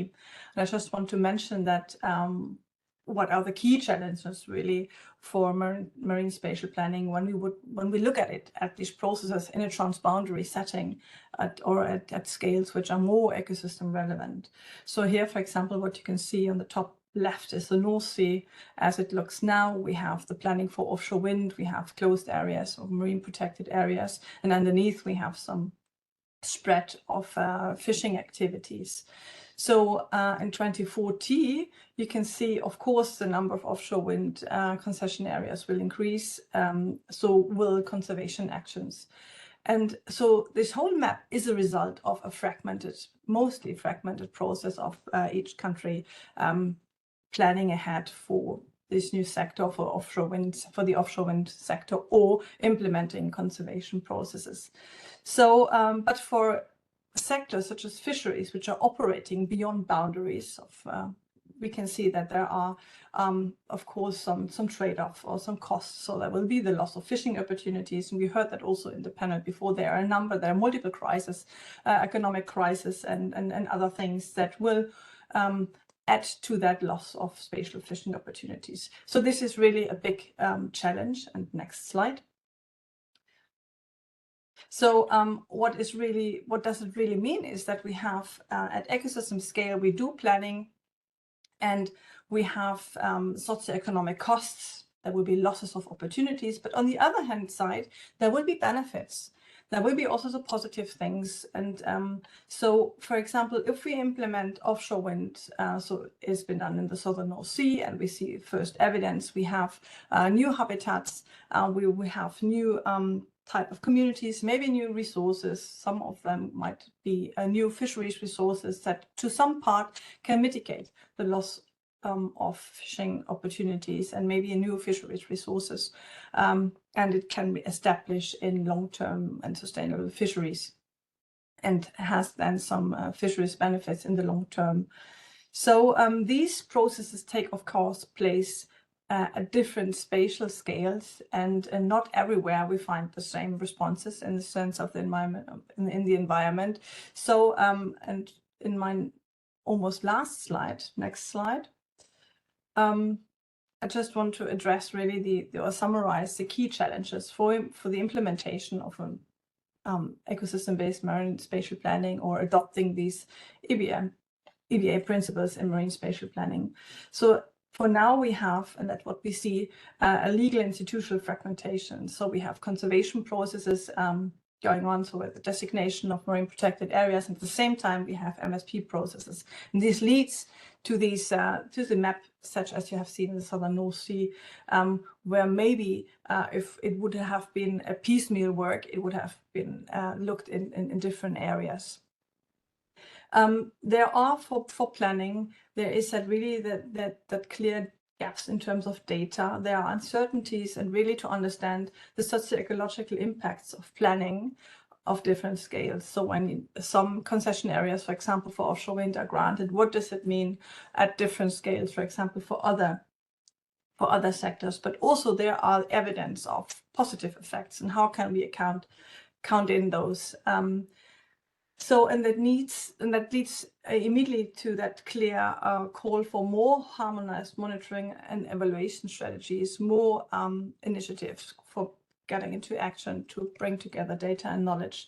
And this means also we need more transboundary and regional coordination when we want to have planning at really ecosystem relevant scales. And my final slide is just a take-home message here, is that from my perspective, I see that there is a great potential for MSP processes to adopt an ecosystem-based approach, and to promote really and that progress towards protection and the sustainable use of the marine ecosystems. And with that, I would like to thank again you for the opportunity to present here. Thank you. Thank you very much, Vanessa, and I think it's been extremely informative and very useful, actually, for setting the scene on the ecosystem-based approach, on further practical guidance for an ecosystem-based MSP. And thank you once again for presenting us with challenges and opportunities when it comes to trade-offs, but also the potential looking ahead. As I've just seen many people nodding their heads during the presentation, I might go a bit off script and ask if there's any question for Vanessa before we move on with our panelists. Okay, I see no hands raised, but maybe this is something that we can go back in the later stages of the panel discussion. So we're going to open up the Q&As as we progress. But before that, let me turn to 5 great panelists that we're very happy to have with us today, starting with Mr. Leonard Mitzi, Head of Unit on Sustainable Agri-Food Systems and Fisheries from DG INPA, the European Commission. Mr. Pablo Cadarso, Data Intelligence and Market Analyst at Consemar. Ms. Silvia Michalpi, Project Manager at FEAP, the Federation for European Aquaculture Producers. Mr. Mattia Cecchinato, Offshore Wind Manager at Wind Europe. And last but not least, Mr. Jacob Armstrong, Oceans Policy Manager at WWF, European Policy Office. So thank you very much for joining us today. The first question that I wanted to address is pretty straightforward. We've heard that there is a full spectrum of various ecosystem services, and there is also the need to address these in a way that's both fair and effective. From your point of view, how do you think that the Ocean Pact can ensure that? And we can once again follow the sequence of the agenda, or feel free to come in if you'd like to take the floor. So it's an open question for all. Yeah, Silvia. Thank you so much. So yes, indeed, my name is Silvia Michalpi and I work for the Federation of European Aquaculture Producers. I wanted to take the floor because at the previous panel, I observed that some of the panelists used up my points, so I didn't want to take the risk to lose some of my speaking points here again. So first of all, thank you very much for this event. It's a great pleasure to be here and represent FEAP. We are an organization with 24 members, EU and non-EU associations, national associations. And of course, these associations face very diverse challenges, as the aquaculture sector is also a very diverse activity. So there is no solution that fits all, and this is also a challenging part in the Ocean Pact. And aquaculture and the blue food more broadly plays a unique role in the ocean systems of ecosystem services. You know that it supports food security, economic resilience, and health by offering a relatively, and I would like to highlight this, low-impact alternative to land-based animal protein. And yet its full potential is still underutilized in ocean governance frameworks, and I would like to reflect here to the presentation. One of our main points is that aquaculture should be better integrated in the marine spatial planning, and marine spatial planning must actively consider aquaculture's role in food security and blue economy objectives. Planning processes need to clear frameworks for co-location and prioritization, especially in increasingly busy coastal zones. There are also some prejudice and misconceptions in relation to aquaculture. These need to be addressed, especially in the local communities. And when later we will talk about tensions and problems, I will highlight this. But I would like to mention that, for example, we produced this very nice leaflet. Unfortunately, I didn't bring, but this is the time for some kind of commercial activities. So these are facts about finfish aquaculture. You can find that also on the FEAP website, and we have a background document that explains very well these facts and how they are calculated. And this also addresses some of these misconceptions. One of the strongest messages that we would like to also pass here in relation to the Ocean Pact and in relation to food security is that as it was mentioned also in the previous panel, about 70% of the aquatic foods that we eat here in the EU is imported. And what does it mean? It means that we have an opportunity here to increase our aquatic production in the EU, also because of the high standards we have, we should.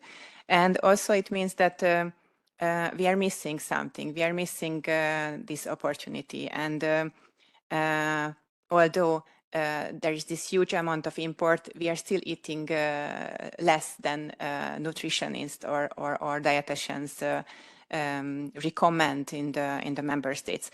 And now there is another link here between the Ocean Pact and the food security, which is with the EU for Health initiative and other initiatives that are addressing health issues in the EU.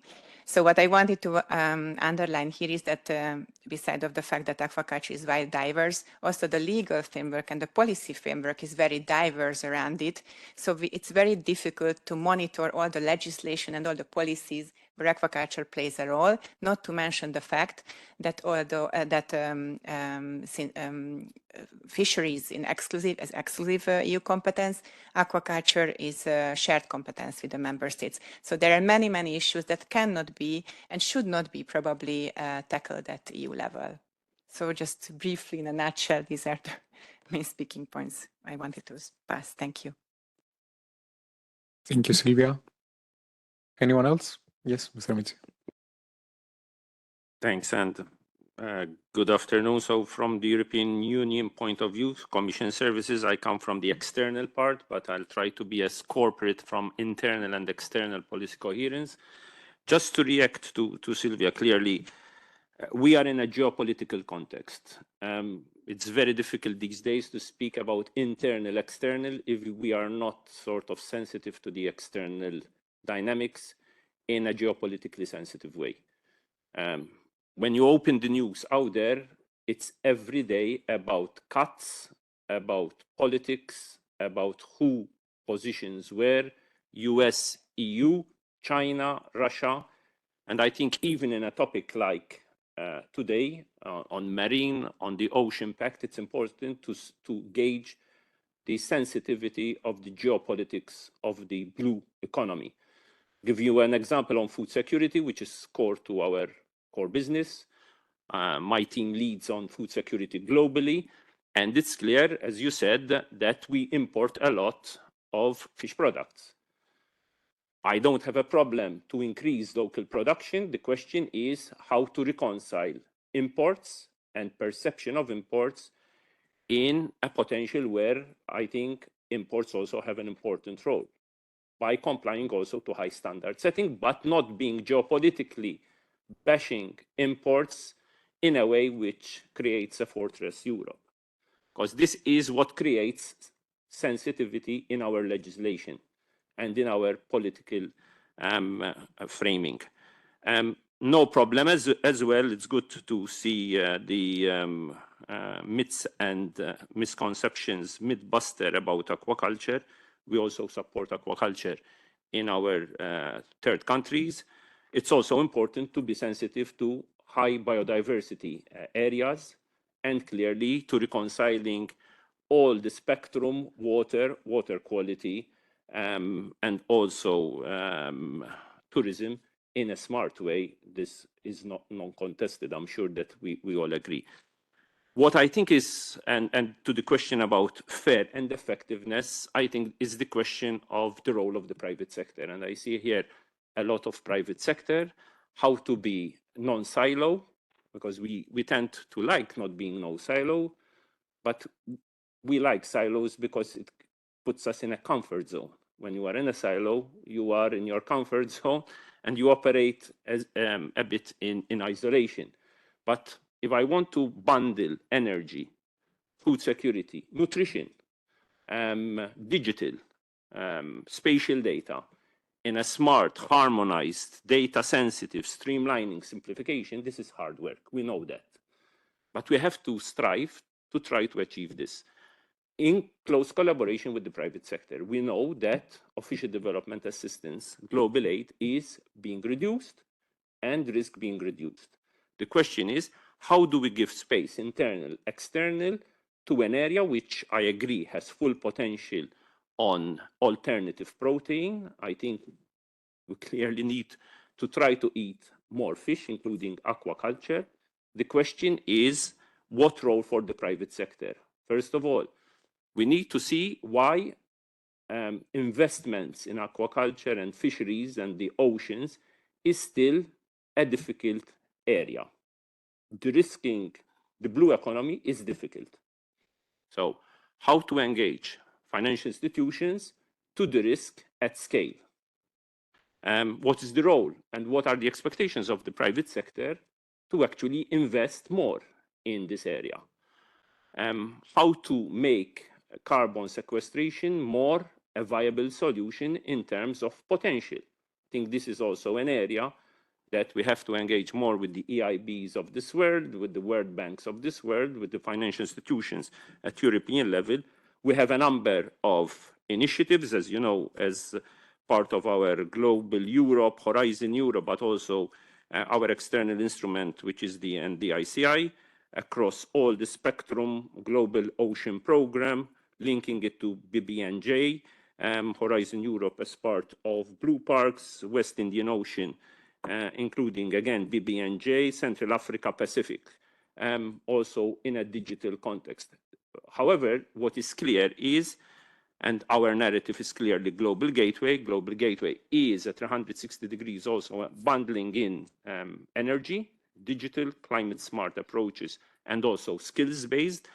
And we have a number of initiatives where I think both European private sector can internationalize their operations for a win-win in terms of internal and external policy making. Initiatives like in Cabo Verde, in Cotonou, around the port of Cotonou in Benin, the initiatives that we are trying to unravel on Sargassum. I don't know how many experts are on Sargassum, but this is becoming a big issue in parts of Central America and in particular the Caribbean, but also from what I hear in the Pacific. The sensitivities around small island development states, SIDS, so this is also important. That is how we can be internal and external sensitive towards fairness, because fairness is not an easy word. I saw the presentation from our previous colleague in terms of the complexity around data, around transparency, around harmonization, let alone if you want to be transboundary in the Mediterranean, in the Indian Ocean, in the Pacific. So I think the question of role of the private sector and fairness, how to de-risk and be fair also to small operators, to marginal operators is important, and how to create win-win solutions involving both European investments, but also indigenous sort of Africa-based investments or Latin American investment, which could be win-win for the scalability of aquaculture and blue foods in the context of the Ocean Pact. These are possible potential areas that can also resonate also with European operators as well. Thank you very much, Mr. Mitzi. Any other reflections perhaps on this question? Yeah, I can go. Well, hello, everybody. Thanks for the invitation, of course, yes, and colleagues. Just briefly mentioning, I work for Wind Europe. It's basically the European Wind Energy Association. So we do represent all the wind industry onshore and offshore, and I indeed coordinate the offshore wind activities there. Maybe I just wanted to follow what Mr. Mitzi was saying before, maybe on the element of fairness, and actually trying to link it also on the original question on how to address the ecosystem services, because I guess indeed, and was also discussed in the previous panel, the challenge is how to balance the interests that, of course, are many, are diverse, have different impacts in a way of input and output of resources, and indeed positive and negative impacts. And we also go indeed of what we were saying before on the need of balancing not only environmental, but also social and economic factors. And going back on what the Ocean Pact could do, I think maybe one element was not discussed until now, which was what we would like to see is a push for getting more scientific evidence to support this decision making. So there is still a big limit, I guess, we can say like that, into the ecosystem based approach, which which is the quantification of ecosystems and their services. But it's only through quantification that we can then put also environmental considerations into social and economic, because the quantification is actually what allows the best decision making. So what I think we would like to see in the Ocean Pact will be also a strong push into getting these protocols, this quantification assessment standardized procedure sorted as soon as possible. Of course, it is a huge challenge. There are teams of experts working on that since 20 years, but maybe it's good to remark the importance of the scientific part, because we're here talking about policies, but let's not forget the policies made on science and data. Maybe also connecting to the first presentation, indeed, I guess maritime spatial planning is, I guess, has some similarities with what we would expect in the Ocean Pact, because the MSP indeed was kind of revolutionary at that time. It was putting all maritime policies into one single space planning instrument. And I guess the Ocean Pact is trying to do that not for spatial planning, but for strategy planning. And the MSP for sure is giving a lot of learnings and also a lot of challenges. The quantification of environment and ecosystem is one, but also how to balance the interest from a political perspective and how to go across borders when planning the energy system, but also protected areas and any other activity at sea. From the industry side, maybe just a small mention, MSP works very well. It's a very important tool for us to the risk project, and we also believe that is the way forward also to safeguard the environment. We start with the planning, which has a strategic environmental assessment, which is indeed based on environmental, social, and economic consideration that then are narrowed down into site-specific environmental impact assessment, which is carried out project by project, and we have seen this working quite well and helping the risk projects getting things faster and ensuring that the stakeholder consultations are carried on at the right time and all the interest accounted. And then if we elevate this concept of putting all the strategies into one policy is what indeed what we would like to see from the Ocean Pact, and indeed helping indeed to leverage this trade-off, also the tensions that will arise. Everybody needs space at sea, so the more space we need, the more sectors will grow, the more need we have for nature protection, the more special conflict will be there. I mean, let's be honest about that, but maybe keeping it for last, the most important thing that the Ocean Pact should do is really pushing member states, but also stakeholders, as you were saying before, to work cross-border, more integrated and more cross-border. We're not going anywhere alone. I guess this is also quite clear by now. Yeah, thanks. Hi, everyone. So my name is Jacob Armstrong. I'm from WWF. Just kind of getting my 2 cents. I think there's a lot been said, which is really good.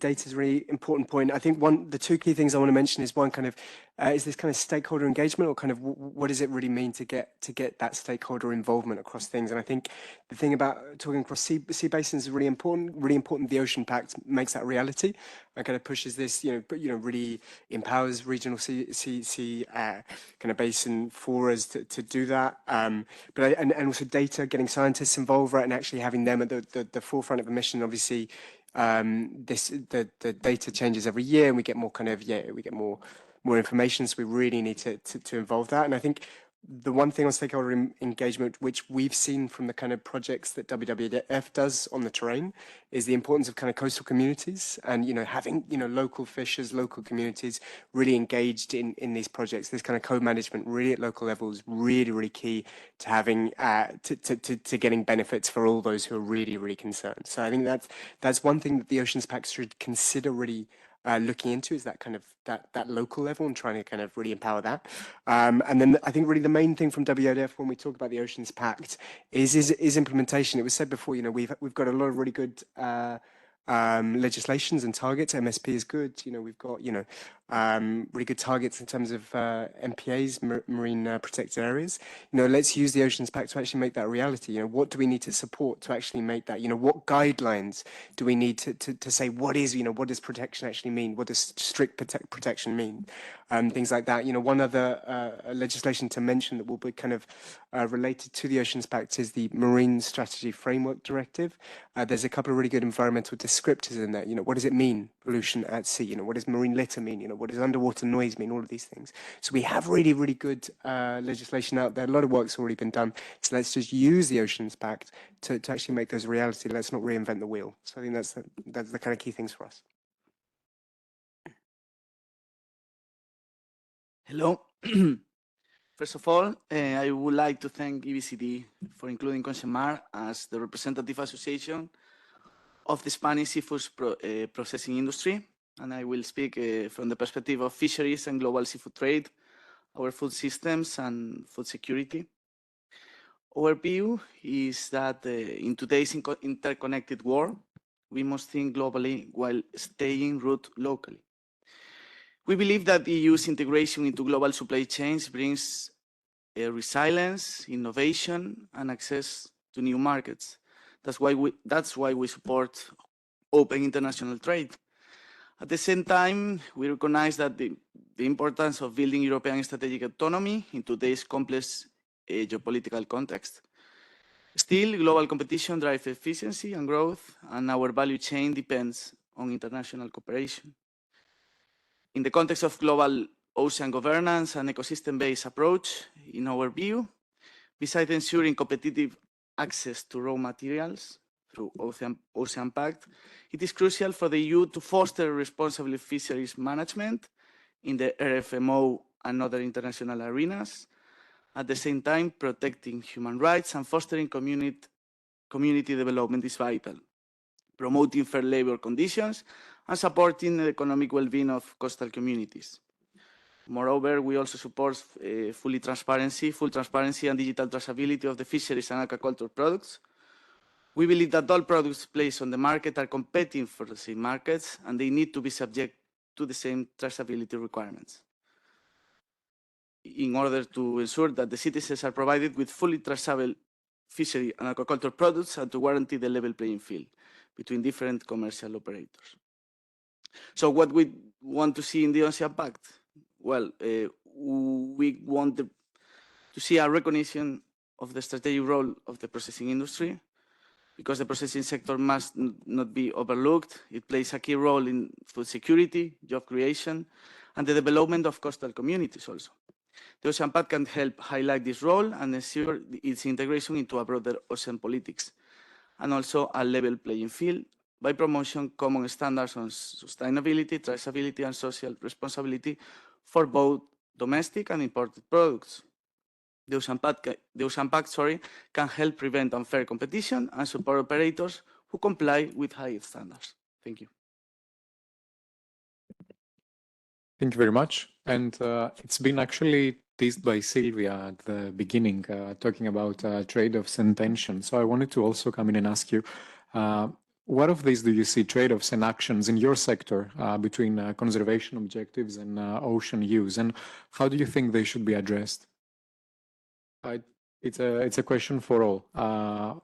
What trade-offs or tensions do you see in your sector between conservation objectives and ocean use, and how do you think they should be addressed?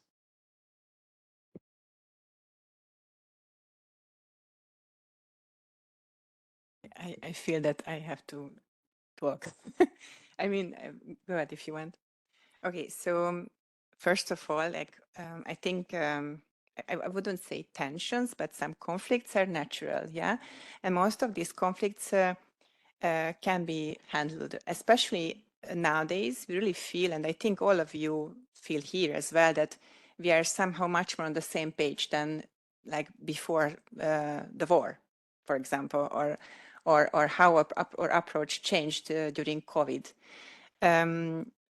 We understand much better that we need to work together to find a place for all the actors, and we need to work together to find solutions, because this is how we can improve EU competitiveness, and we need everybody for that. So I think it's a very positive change or development, and I think it was very good that it was clear in the Commission priorities as well, and well said by Ursula that we need to better integrate farmers in the decision-making process, and they are not used to this still. And they are still like playing more like, you know, this defensive, offensive games sometimes. But what I felt now when we, for instance, met a new commissioner is that they are much more open to hear our suggestions. And this is what I also feel when we talk to NGOs. Let's focus on best practices. Let's like put in front the good students and promote them. And let's try to identify the problems with the view to solve them together through innovation and not to eliminate each other or eliminate certain actors. Of course, there are like tensions when it's about access to space. But for example, recently I heard a very interesting presentation from DG Research that for in Greece, they made this assessment on how much space actually aquaculture occupies in the coastal areas, and it's less than 1%. So basically we have space. We just need to better find a way to talk to local communities to make them understand why our activities are all needed, and then find the best possible areas, because we have areas. So I feel that this tension is maybe lack of knowledge if it's at local level, or lack of information, or lack of communication. Thank you.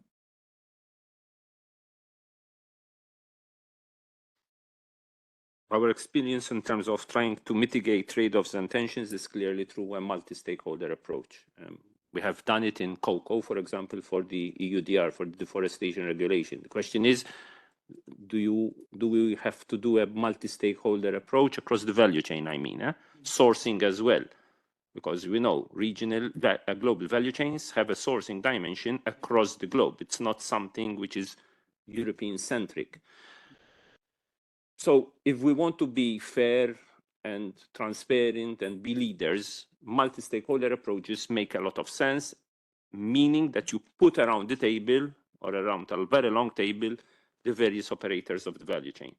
Small operators from developing countries, traders, importers,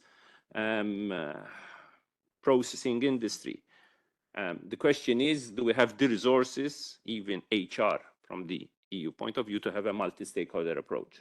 It's clear that a multi-stakeholder approach proves to be a transparent way forward in terms of encompassing and then putting the standard setters around the table, the research organizations for data and evidence. We have a good network. We lead also with the FAO, with CGIR, which is the collaborative research centers, World Fish being among. So we don't lack data. It's a question of compilation, but it's also a question of where we need more data and where we need more evidence. If we continue saying we need more evidence, we need more data, there will be a time when all this evidence and data will be reduced because global public goods will be reduced. So it's important from stakeholders, you tell us what more data we need, because it's a question of chicken and egg. More data to do what? More evidence to do what? And this is across the board, whether it's forestry, oceans. I think in oceans, we need more data on carbon sequestration and using innovative finance. But the question is, how then this is transferred for equity purposes? But multi-stakeholder approaches at the global level, also G7, G20, multilateralism. On this area of ocean economy, we have certain gaps. You don't see the traction that there are in energy, in pure energy, or in pure food and agriculture. It's a bit, I would say, a forgotten area which needs to be more prioritized in the global discourse. It can't be an overthought just having Nice coming and then we say this goes up and then it goes down again in the political agenda. Why? Because There are so many priorities out there which are geopolitical. Should you focus on energy? Should you focus on critical raw materials? Should you focus on oceans? You can't just focus on everything with the resources you have. At one point in time, you need to take also certain priorities, and you need leadership within also the European member states to say this is a priority, internal and external.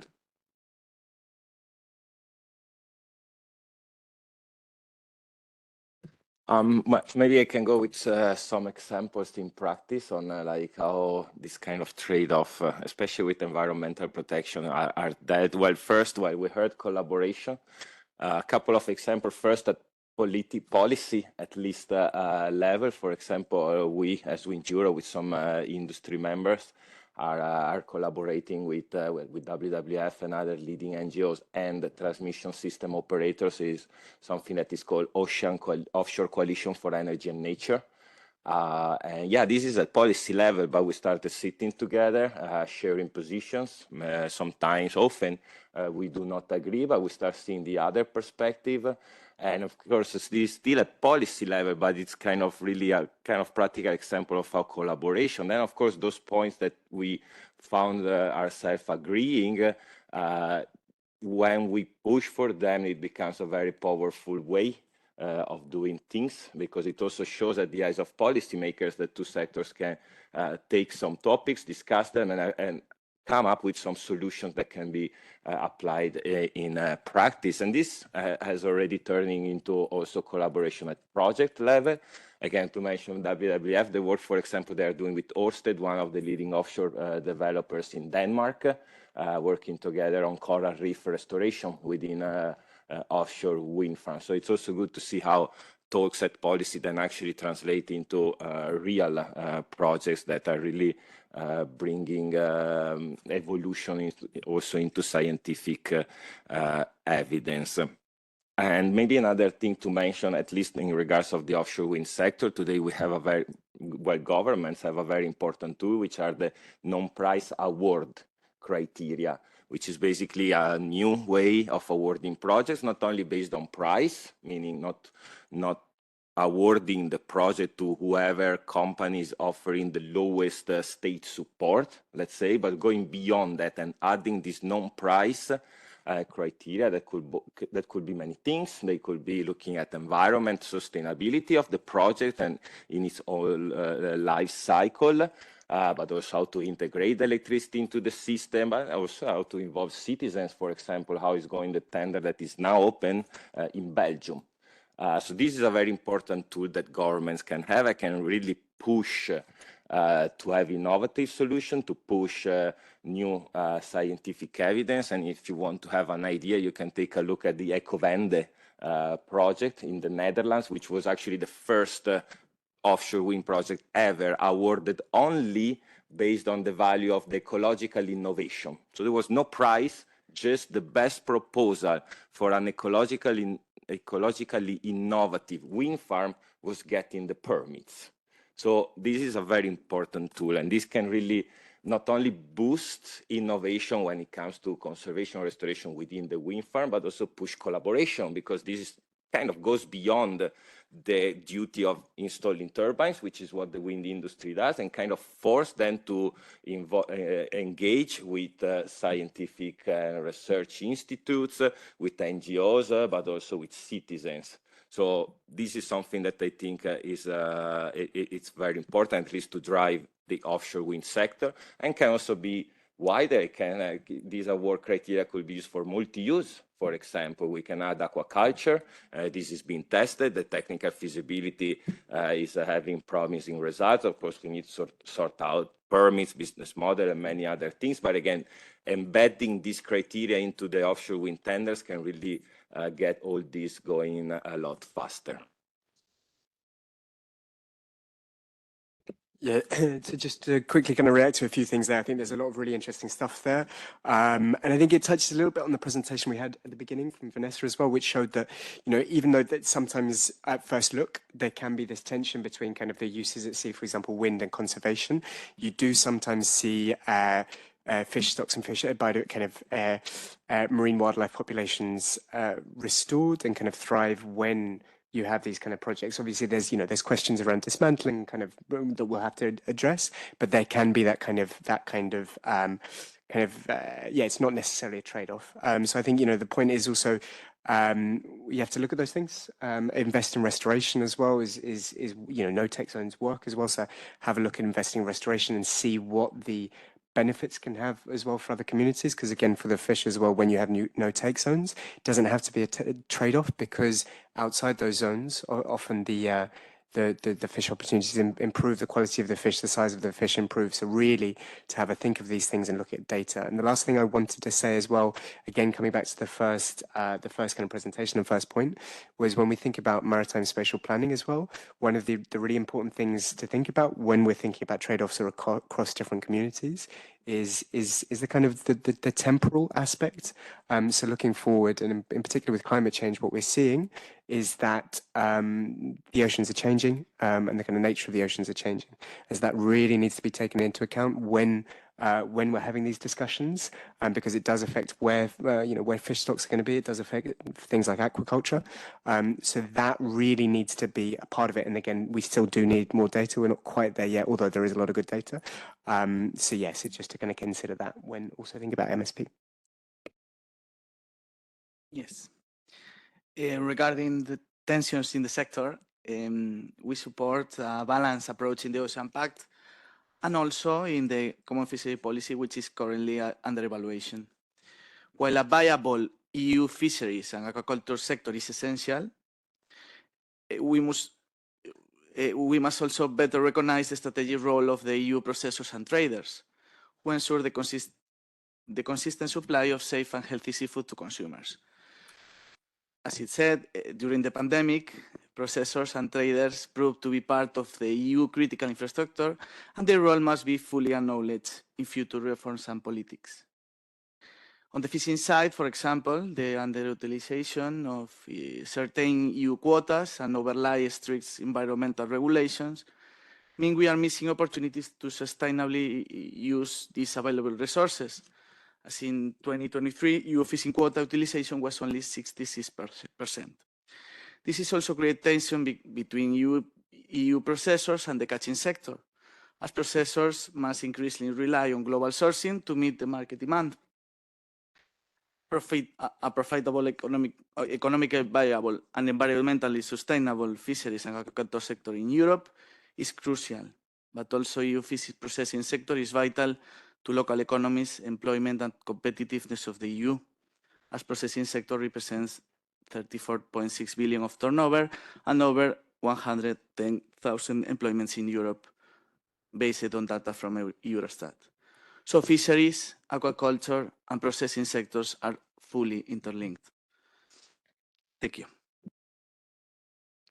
Thank you very much. And I see we have 5 more minutes. Maybe we can extend this to 10. Is there any burning question from our audience?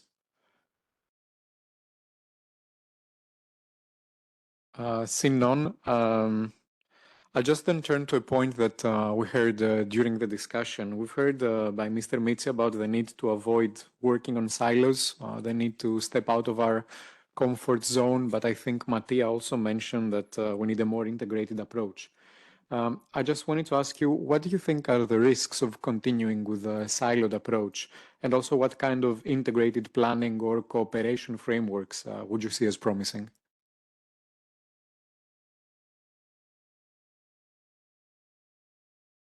Like in life, you can't be in a business as usual mode, especially in 2025. There's no business as usual. It's not as if the world is the same as a year ago. Things have changed and are changing radically around us. So I think, first of all, let's see how the Ocean Pact, which is still under inter-service consultation, will unveil and what will come out. I think there is a clear leadership role. It's not a summit which will be transformational. We know this. I have been in this business of summits and conferences and big events. It's not just a summit which will be a game changer. I think from what I heard, it's a question of prioritization, but prioritization to do what and where. So should it be EU-centric, meaning let's be strategically autonomous and internal looking. The US is looking at one side, EU looks into its own side, and we leave the rest of the world to do their own business. I don't think this is a smart approach. I think it's a question of how do you build real bridges beyond the nice mantras. Trying proximity first, so North Africa and Eastern flanks and Africa in general, and then beyond Asia Pacific where possible, and create alliances which are win-win also for the private sector. And also the most important is de-risking investment, because this is going to be the challenge. I don't know whether you discussed what is the funding gap for private investment in European value chains. I don't have a clue of what this is in aquaculture, for example. Is there a gap, a financial gap, which needs de-risking? And beyond, how do we do smart sourcing, which creates value addition for both sides, both from the developing countries angle? We haven't discussed subsidies, distortion of trade, WTO issues. How do you reconcile trade in a context of trade escalation and trade wars? This is going to be big and has spillover effects. We know that when you have trade wars, it doesn't accommodate anyone. It accommodates the biggest players in the value chain, but not the smallest players. So all this needs to be factored. I think the Ocean Pact, once it settles down, there has also to be some prioritization in terms of sequencing and how to play a geopolitical game also in the oceans across the different continents, starting with Africa. Anyone else that would like to take this question? Yes. Yes, so obviously the Ocean Pact cannot address all our concerns and the possible risks, but I think it had already created a good platform to open this discussion on how to be more inclusive and how to apply this so-called pre-competitive approach for our common sake.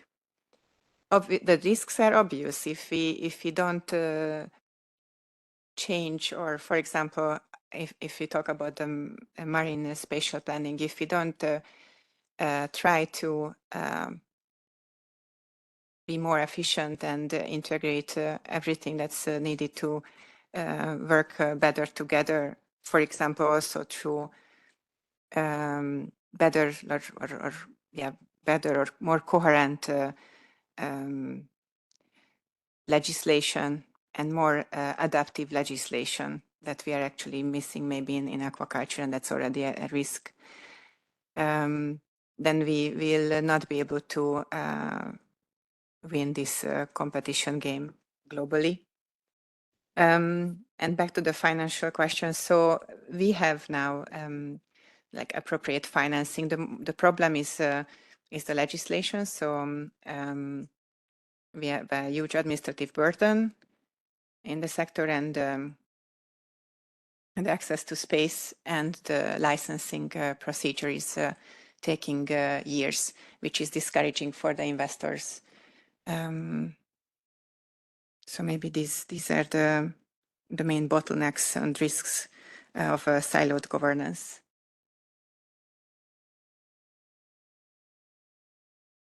I can bring another concrete example on why integrated planning will work much better. I mean, it's a no-brainer. Everybody knows also MSP, just that. I guess we also need to recognize that it's very hard. And while now we talk about maybe private sectors not agreeing, also different countries cannot agree. So it takes time and it takes a lot of patience. But it's also thanks to the MSP and all this exercise that also countries start getting to know each other. Sometimes it's even the civil servants that needs to get to know each other to then report back at the higher decision-making level to kind of compromise certain choices.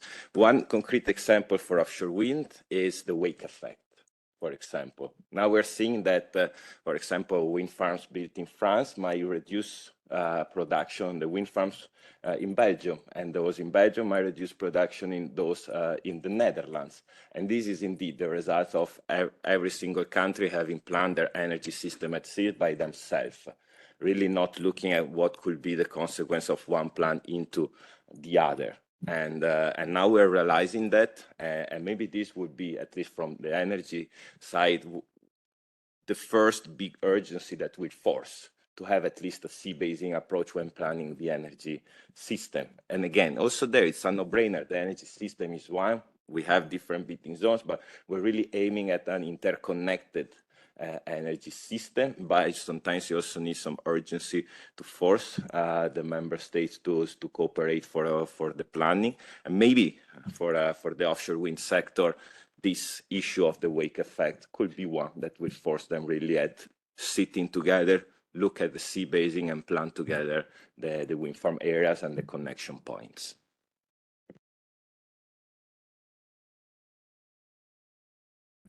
Anyone else interested in adding something? Then I might open the floor again to some question from the audience.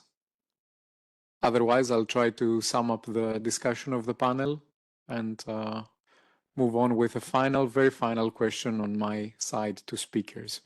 I think summing up the discussion today, indeed, the way to avoid tensions is to ensure a balanced approach. We've also heard that tensions don't necessarily lead to trade-offs, but there can also be synergies.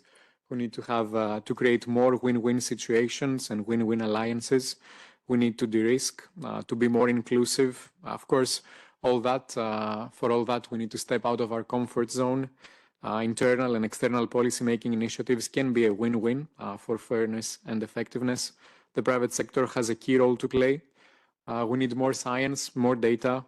MSP is the way forward. That was underlined by Mattia as well, alongside the importance of multilateralism, more integrated, more cross-border approach, the importance of local communities and coastal areas and their involvement in the decision-making process, innovation, traceability, sustainability, promoting best practices, the best students, as Silvia mentioned, the multi-stakeholder approach as the most transparent way forward, and last but not least, the fact that we need to remind ourselves, as Mr. Mitzi pointed out, that business as usual leads nowhere nowadays. So on this note, before thanking you all, I would like to ask you one final question, maybe in one sentence from each of our panelists. Going to UNOC 3, what would be a concrete commitment or action that you would propose with regards to the Ocean Pact and going to UNOC?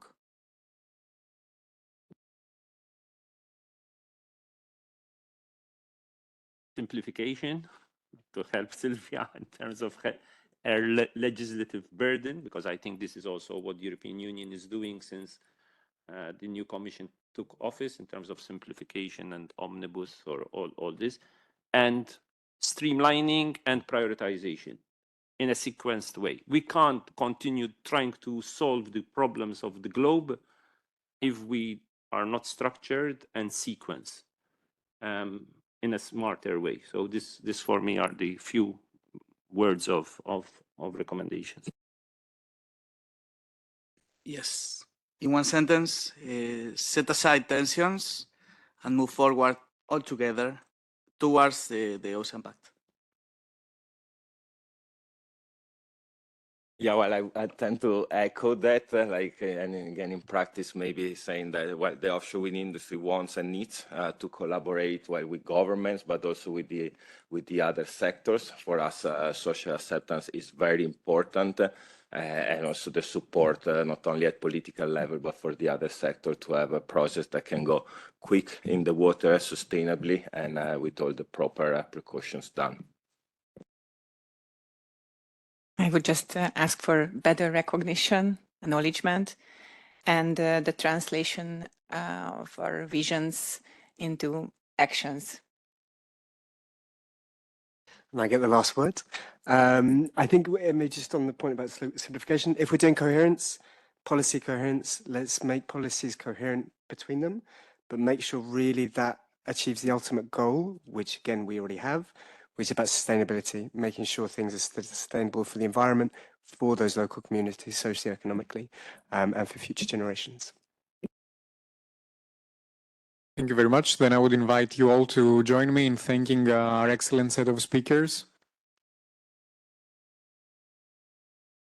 And then I would also like to invite my colleague Alexandra to join us here for the closing remarks. Prior to that, I'd like to give the floor for some reflections to Ms. Rosa Chapella, Executive Director at CETMAR, joining us online.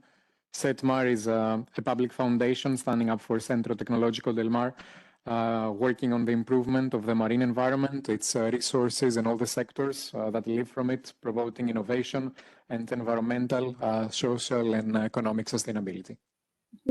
Okay, thank you. Thank you very much. Can you hear me? We have Ms. Chapella with us? Yes. Yes, I'm here. Hello, I'm here. Perfect. We can hear you. Thank you so much. Yes, thank you. Thank you. I'm sorry. Okay, thank you very much for the CBCD for inviting us and for putting together to discuss on Ocean Pact. And I'm so sorry for not being with you today. Greetings to Javier Garat and Silvia and all the friends that are there. Many of the points I will mention in my reflections have already been brought up here, which is fantastic because it shows that we are all on the same page. So my intervention can serve as a summary of what has been said this afternoon. And I have here the strategic contribution to the European Ocean Pact, as CETMAR is integrated as independent of the Fisheries Regional Ministry in Galicia. You know that we have in Galicia its extensive Atlantic coastline stands as a European benchmark in fisheries, shellfishing, aquaculture, and marine science. So we are here as Galician region, but we can represent all the maritime regions across Europe, especially those with dependency on fisheries, aquaculture, and the blue economy activities. These sectors are not only key economic engines, but also central to the identity, traditions, and livelihoods of our coastal communities. With a high dependency on the sea, Galicia has developed robust legislative and strategic frameworks for fisheries and aquaculture, for maritime spatial planning, and most recently, the Galician strategy for the blue economy. So we need also some kind of reducing bureaucracy, reducing the various and lots of policies and legislations that we have for our sectors. Mark Dickie-Collas has stressed the need to focus not only on reducing threats to the ocean, but also on meeting people's needs. And that is exactly what we are trying to do in Galicia, especially addressing the needs of the productive sectors, such as fisheries, aquaculture, shellfishing, and the blue economy. We want their voices to be heard through co-creation processes, such as development of a strategic decalogue of Galician in defending its interests in the next review of the common fisheries policy. We work in this document together with the fishing sector in Galicia. From this position of experience and responsibility, as Galicia, with our regional ministry, is leading the Fisheries Working Group of the CRPM, we fully support the ambition of this European Union Ocean Pact as a much-needed platform to unify ocean governance and align environmental protection with sustainable use. But for the pact to succeed, it must fully integrate fisheries and aquaculture as central pillars, not as a peripheral areas or activities. We believe, and for sure the rest of the maritime European regions believe, that sustainable fisheries and aquaculture are not threats to the health of our oceans, but rather essential allies in maintaining their balance, as was mentioned also here. These activities provide nutritious blue protein, preserve centuries of maritime knowledge, and sustain local economies, especially in coastal and island regions. Therefore, the Ocean Pact must explicitly recognize their role in delivering on this strategic the development goals, especially the 14 and climate resilience and food security. I will highlight this food security in relation to the blue protein that should be considered as a key element of the European Union Ocean Pact, especially in this European Union that imports 7 out of every 10 fish it consumes, despite having some of the world's highest standards in terms of product quality and sustainability.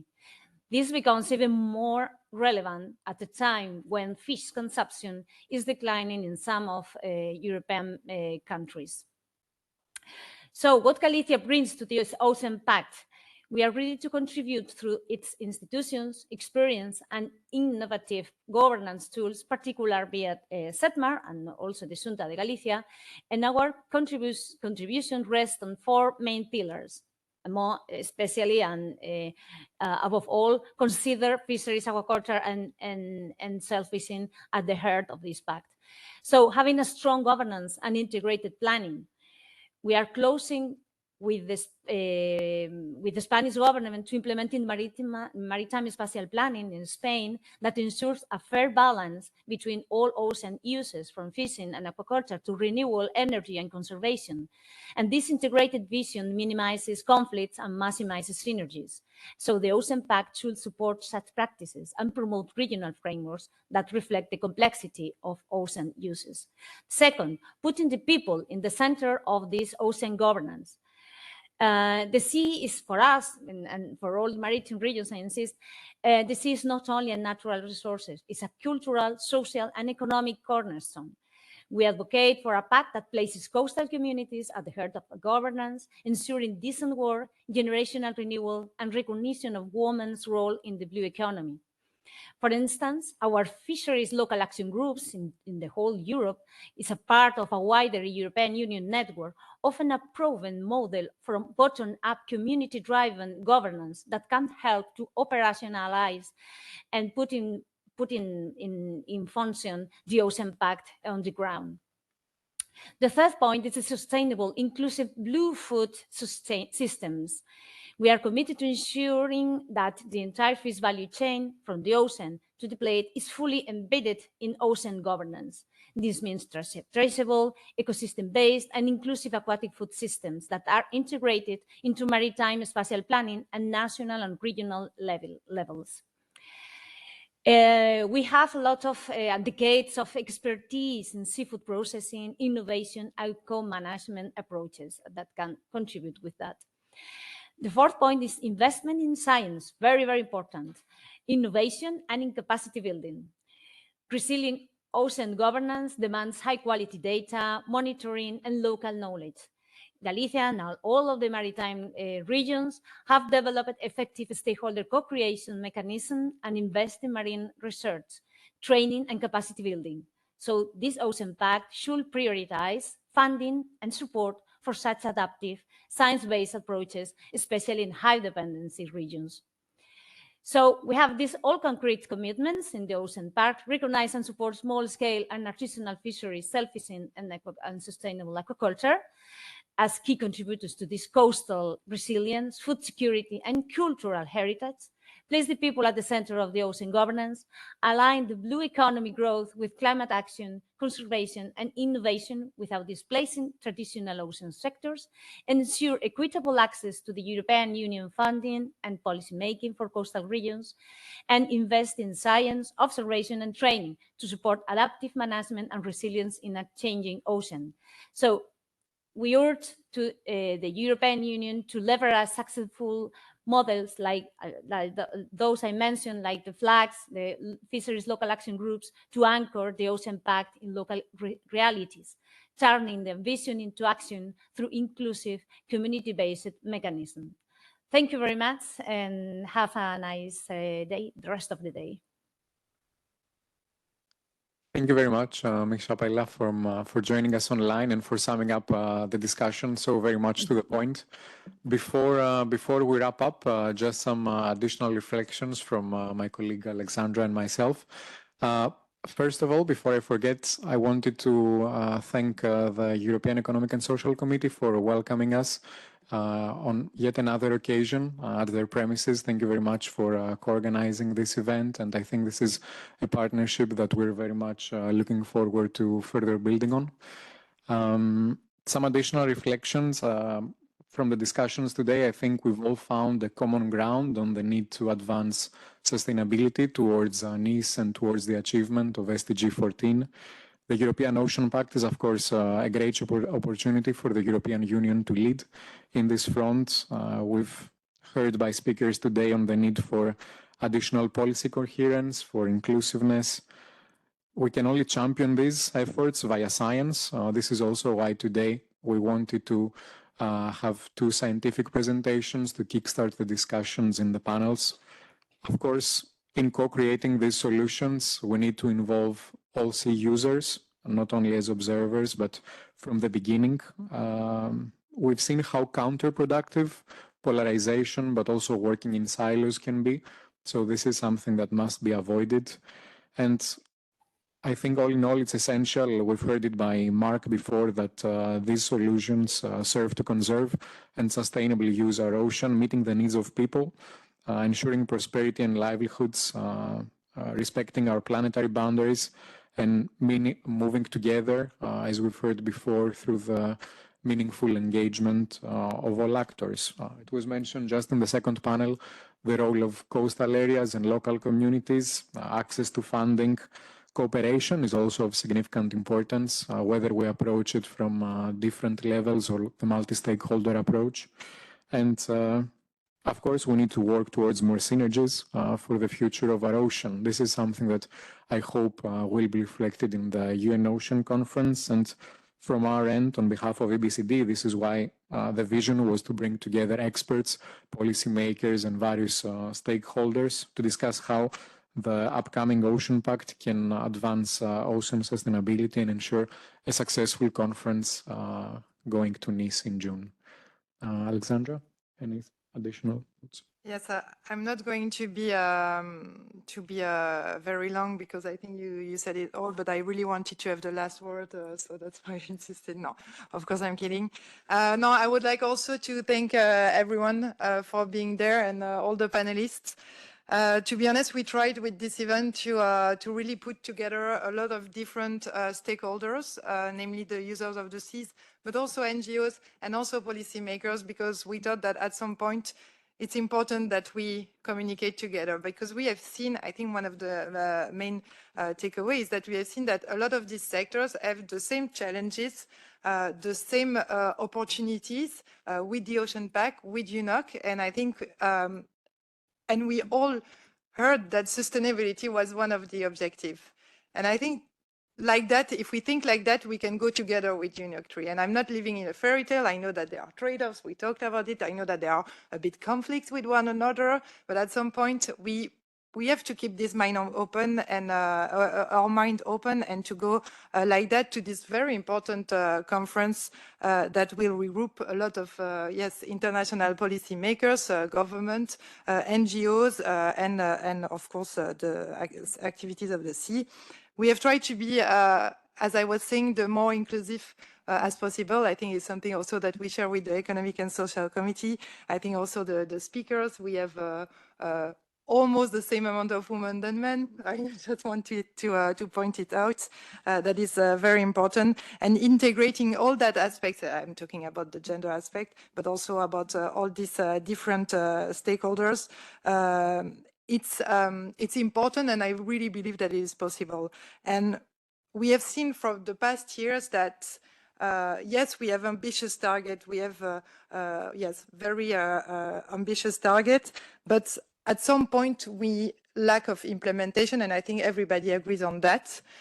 Why I think, and what EBCD think, is that this lack of implementation maybe lies because we didn't have all the stakeholders around the table, and all the sector were not really involved in this process, because these human needs aspects were not maybe included in all the policies that we have done. And I think that is something that we can work on together, because it's really the objective of that, from the Ocean Pact to UNOC, but also it doesn't stop at UNOC. We should work like that, because I think that polarization leads to inaction, and that is something that we want to avoid. So thank you very much for everything.